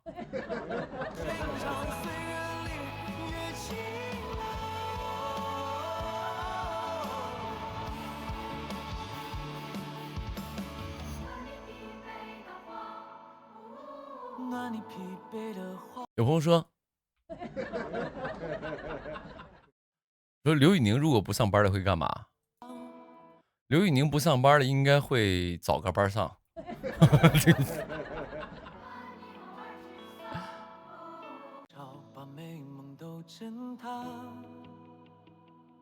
有朋友老大我是老师，刚才有个朋友问了，刚刚有个朋友正好，朋友们你是老师是吧？你是作为老师人民教师是吧？很尊重你。刚才有个朋友问了我一个问题，我回答不了他，你帮我回答一下。他说的是他在学校的时候被老师针对，被同学挤兑，他该怎么办？你作为老师，你帮我回答一下。各位，我相信我在场很多朋友也是老师，你们如果有人问你这样问题，你作为老师，你怎么回答人家？被老师针对，被同学排挤。等一下，我这个不应该笑。对不起，我刚才那个笑不是说笑话他他的遭遇啊！我的天哪，我刚才笑不是笑他的遭遇，我是笑现在出现了这么一个，就是你天饿了，有人给你送棉袄的一个场合，你正好问这种学校相关的问题，咱们现场刚好有老师可以给你解答一下。我是因为这种就是天冷，突然就是天冷，突然来棉袄的感觉，哎。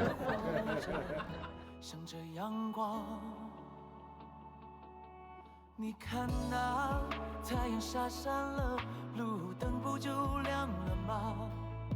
你看那大雨淋湿了，不正好两种方式啊，我不知道，我如果是什么呢？我小时候其实也被校园霸凌过，我被我们班同学打过。我现在可以很淡然的说，但是其实在小的时候是很痛苦的。当然我遭受过的，我小时候出门经常被人抢钱，就是被人就是被一些高年级的同学堵在路口抢我钱，就是这很正常。就是在我小时候遭遇的时候很正常，不是说这事儿很正常，是我被遭遇这件事儿很正常但通常就是抢不到，因为兜里没钱啊。可能我小时候也长得白白净净的，感觉像一个有钱人家的孩子。但是每次抢我都没钱，没钱就踹我2脚，就给我放我走了。小的时候这种的，比如像被同班同学也会有霸凌，也有霸凌。但是这个东西吧，不知道，我不好说。反正我是扛过来了，我也不是说劝你要扛过去或者怎么样的，我真的不知道该怎么说因为我小的时候遇到这种事儿的时候，我也很懵，我也比如说被同学排挤什么的，我也会很懵，但是我倒也没被同学排挤的，就是纯粹被同学打，他不排挤我，直接动手，其实是这样的，我觉得刚才，比如像刚才朋友说，我这种社会问题太难回答了，因为我不知道硬说我确实不知道，如果我是你，我也会很懵但是我就刚才快速的脑袋转了一下，如果是我遭遇这种事儿的话，被同学排挤，被老师去针对我首先第一个选择我一定是转校。我一定是转校。如果你转到另外一个学校，你依旧面对的是这样的东西，依旧面对的是这样的遭遇，我觉得，那你要想想自己的问题，就是这样的。如果你依旧面对是这样的问题，你应该想想是你自己的是不是你自己的问题，或者你自己哪里做的不够好如果你转完之后还是这种遭遇的话当然，首先我觉得去追根究底，因为很多东西造成之后，你再去解释、再去解答，去很难的，还不如直接换一个学校换一个学校去。原来那些本没留意的，没写在日记本上。跟父母说一下，其实父母在学校里的能力是有限的，我不知道我认为，因为你跟父母说完之后，父母去学校闹一通，说两句，其实也改变不了什么就是可能会改变一个现状，但是我觉得他在那儿也不舒服，他在那儿也不会舒服的。我觉得就是转校嘛，现在学校这么多，你可以先转个学校如果真的让你承受不下了都是生活的善意啊，悄悄变成暖阳。不知道，反正这个话题我确实不太会给你解答，我就不说了就是你还是，我觉得最重要的还是要跟家里人说一下你先跟你家里人说这件事儿，你问你爸妈怎么搞我肯定是帮你来不了这个东西，我不可能跟你老师说，我说这我朋友，你们对他放尊重点儿。我告诉你，我粉丝里很多都是老师，你们都同行我跟他同学们，我说我跟这帮挤兑他的同学，我说各位别欺负他了，我一人给你们张签名照行不行？我肯定是做不到这种事儿如果这种事儿能够解决你的问题，我愿意做我愿意这么，我愿意我刘宇宁本人，我承诺，如果我做这件事能够帮你解决这些问题，说给你同学一人一张我的签名照，他们能够不霸凌你，不欺负你，我愿意这么做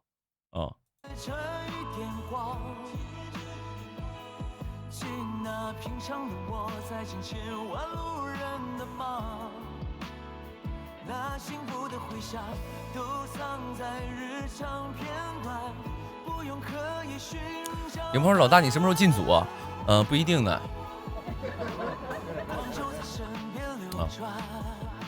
我当然不一定啥时候进组，如果到时候想到时候进组，你们自然就知道了，我不知道啥时候进组就反正得看看有什么喜欢想拍的，然后再说呗。我也不知道，因为现在刚刚有朋友说3年那个没工作了，有点迷茫。我现在2年没拍戏了，我也有点迷茫。你以为我啥玩意儿都想得很明白呢？我也很迷茫，我眼睛都很迷离。有朋友懂了，你懂个屁！你们老懂了，你们怎么什么都懂？懂个屁懂！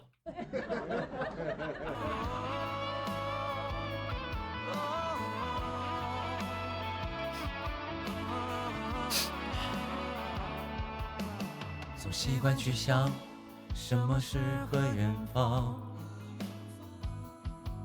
可在这个城市里，谁不是渺小的尘埃呢？有朋友热搜上都有，它为什么叫热搜？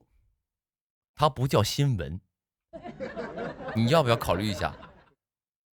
热搜怎么就是真的啊？热搜它叫热搜，热门搜索，能听懂不？热搜热门搜索的意思。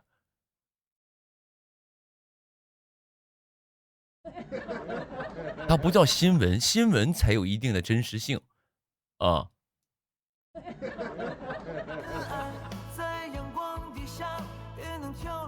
懂了，你们天天懂了，真是讨厌，真的是气我。有朋友，宁哥，我今天过生日，能祝我生日快乐吗？生日快乐，生日快乐！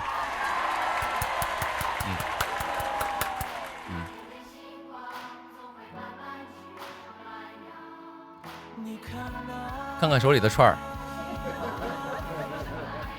就不给看了吧，因为不可能送你，不可能送你我自己的串儿，看看吧。没有，就是一个串儿嘛。这个焦点呢？焦点。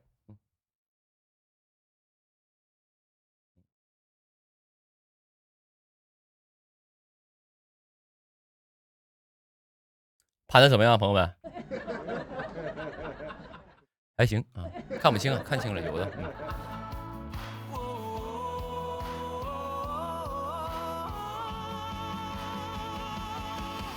平凡的日子借着一点光，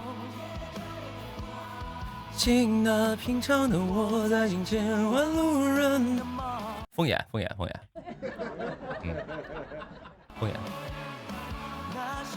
现在基本上我就只玩凤眼了，其他的刚刚有朋友一直问我百香籽怎么挑，我不爱搭理他，原因是我也不会。我没回答你原因，就是因为我也不会挑，我就是就是找那种靠谱的商家啊，因为我啥串太多了啊，我啥都买啊，而且有的时候就是看好了我就买啊，看好就买，但是现在我只玩凤眼了啊。就可能只玩这个简单一些，也不是简单一些，这个就可能就是比较喜欢这个啊。我就在身边。有朋友抽奖送了，送我就不送了，这太贵了。便宜溜嗖送点没事儿。买这个串的时候，我都下了老大狠心了啊，因为我觉得破玩意儿不值，但是我这人就是，我有一个毛病，就是我想要什么东西，我一定要得到它。比如说我以前小的时候就是这样的，比如像我因为什么东西啊就是我觉得它很贵，我买不起，也不是买不起，就是不舍得买。但是我最终发现，就是我所有不舍得买的东西，我最终都会去买，因为而且那个过程不舍的那个过程我会很难受。我不知道很多朋友也是这样的，就是你想要什么东西，你不买，你肯定心里一直想着。但有的时候买完可能也就那么回事儿，我是那种的，我只要想要，我就一定得买它。哦，我当然我买这个也没太痛快了，我犹豫了大概1周才买啊。有没有天生的霸总？也倒也不是了，就纯的抠啊。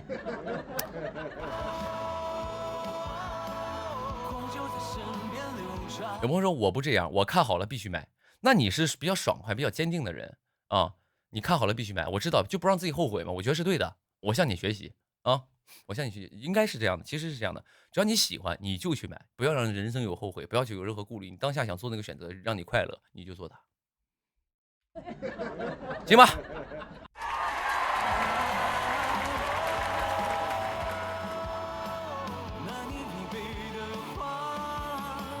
？6000万了哦，今天播的有点久是吧？啊，3小时51分钟，行，谢谢，当然谢谢你们的参与，因为今天是上了几个热搜嘛，所以可能进出的这些朋友很多，来看我直播的人也很多。如果此时此刻你是第一次看我直播，还没有关注我微博的朋友，可以关注一下我的新浪微博，我叫摩登兄弟刘宇宁啊。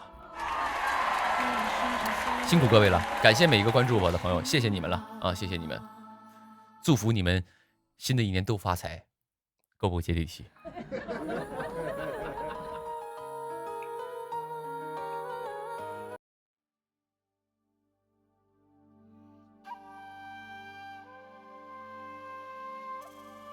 行，我就12点就关播了。当然，在这里也感谢好朋友们的陪伴和支持啊。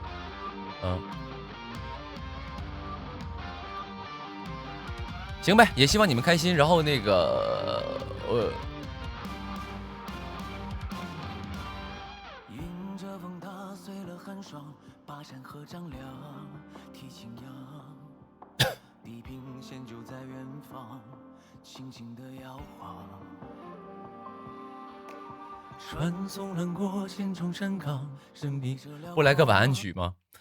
我刚才我觉得就是可能之前我一弄晚安曲弄得非常闹腾的歌，大家我觉得我很开心，但我觉得我那个行为太小孩了，那个行为太小孩了。我现在成熟了，我现在就是我总告诉我的粉丝要知性，当然我也要变得很知性，就是我要那种就是那种温文尔雅。说话也没那么多力气，也没那么嚣张，也没那么跋扈，就是很温柔很善待朋友的一个状态。所以我以前都会放一些就是那种特别激励的歌曲，让各位有点睡不着那种的。我觉得那个行为太小孩了，那不是我。现在我毕竟就是合作了很多品牌方，这些品牌都很大气，我不能把我自己格局做小了。你看我现在都放一些什么歌，就这种的。我都是这种的，就是那种我要关播的时候都是这种歌。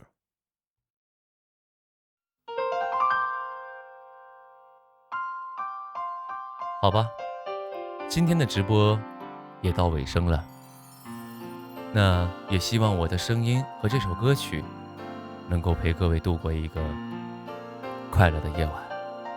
这首《城里的月光》送给你们每一个美好的晚上。总有个记忆会不散，每个深夜某一个地方，总有着最深的思量。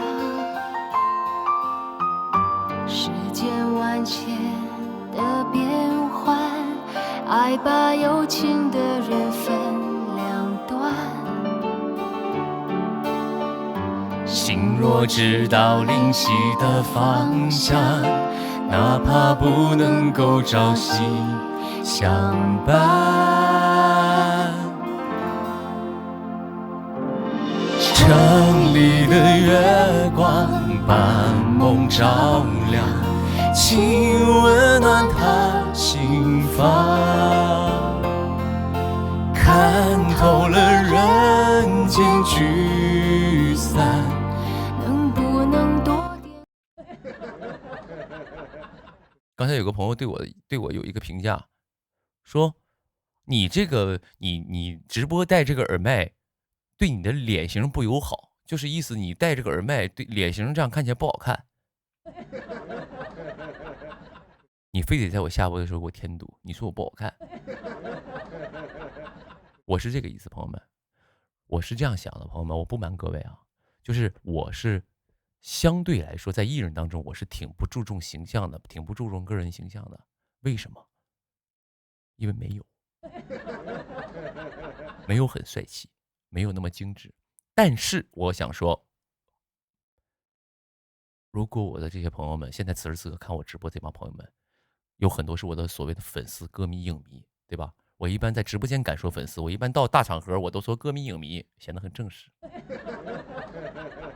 但是我直播间这些粉丝里，如果真的是因为我的颜值粉我，他们大可以去粉别人，他们肯定是因为我的幽默和能给他们带来快乐的能力，对吧？是不是？是这样的。在这个行业里，我说过，最缺的、最不缺的，就是长得好的人。这个世界大部分长得好的人都来做艺人了，那如果我跟人比长相的话，我如何在这个行业生存呢？你说？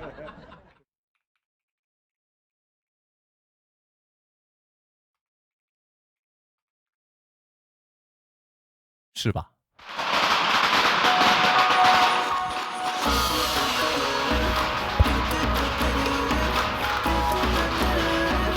各位新年快乐！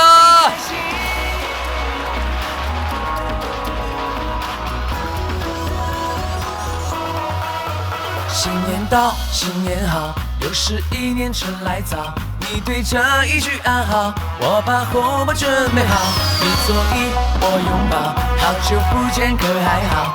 一口汤圆我睡着，都是团圆的味道。恭喜恭喜你呀，我这香有理了。你多谁也不算见外，合照就笑他的开怀。恭喜恭喜你呀，没有烦恼打扰你呢，快乐一直与您同在，好运滚滚。老舍一句恭喜恭喜，一定会如意如意。哦，也是说我爱着。行吧，也在这里祝各位度过一个轻松快乐美好的夜晚，谢谢各位的陪伴，在这里呢。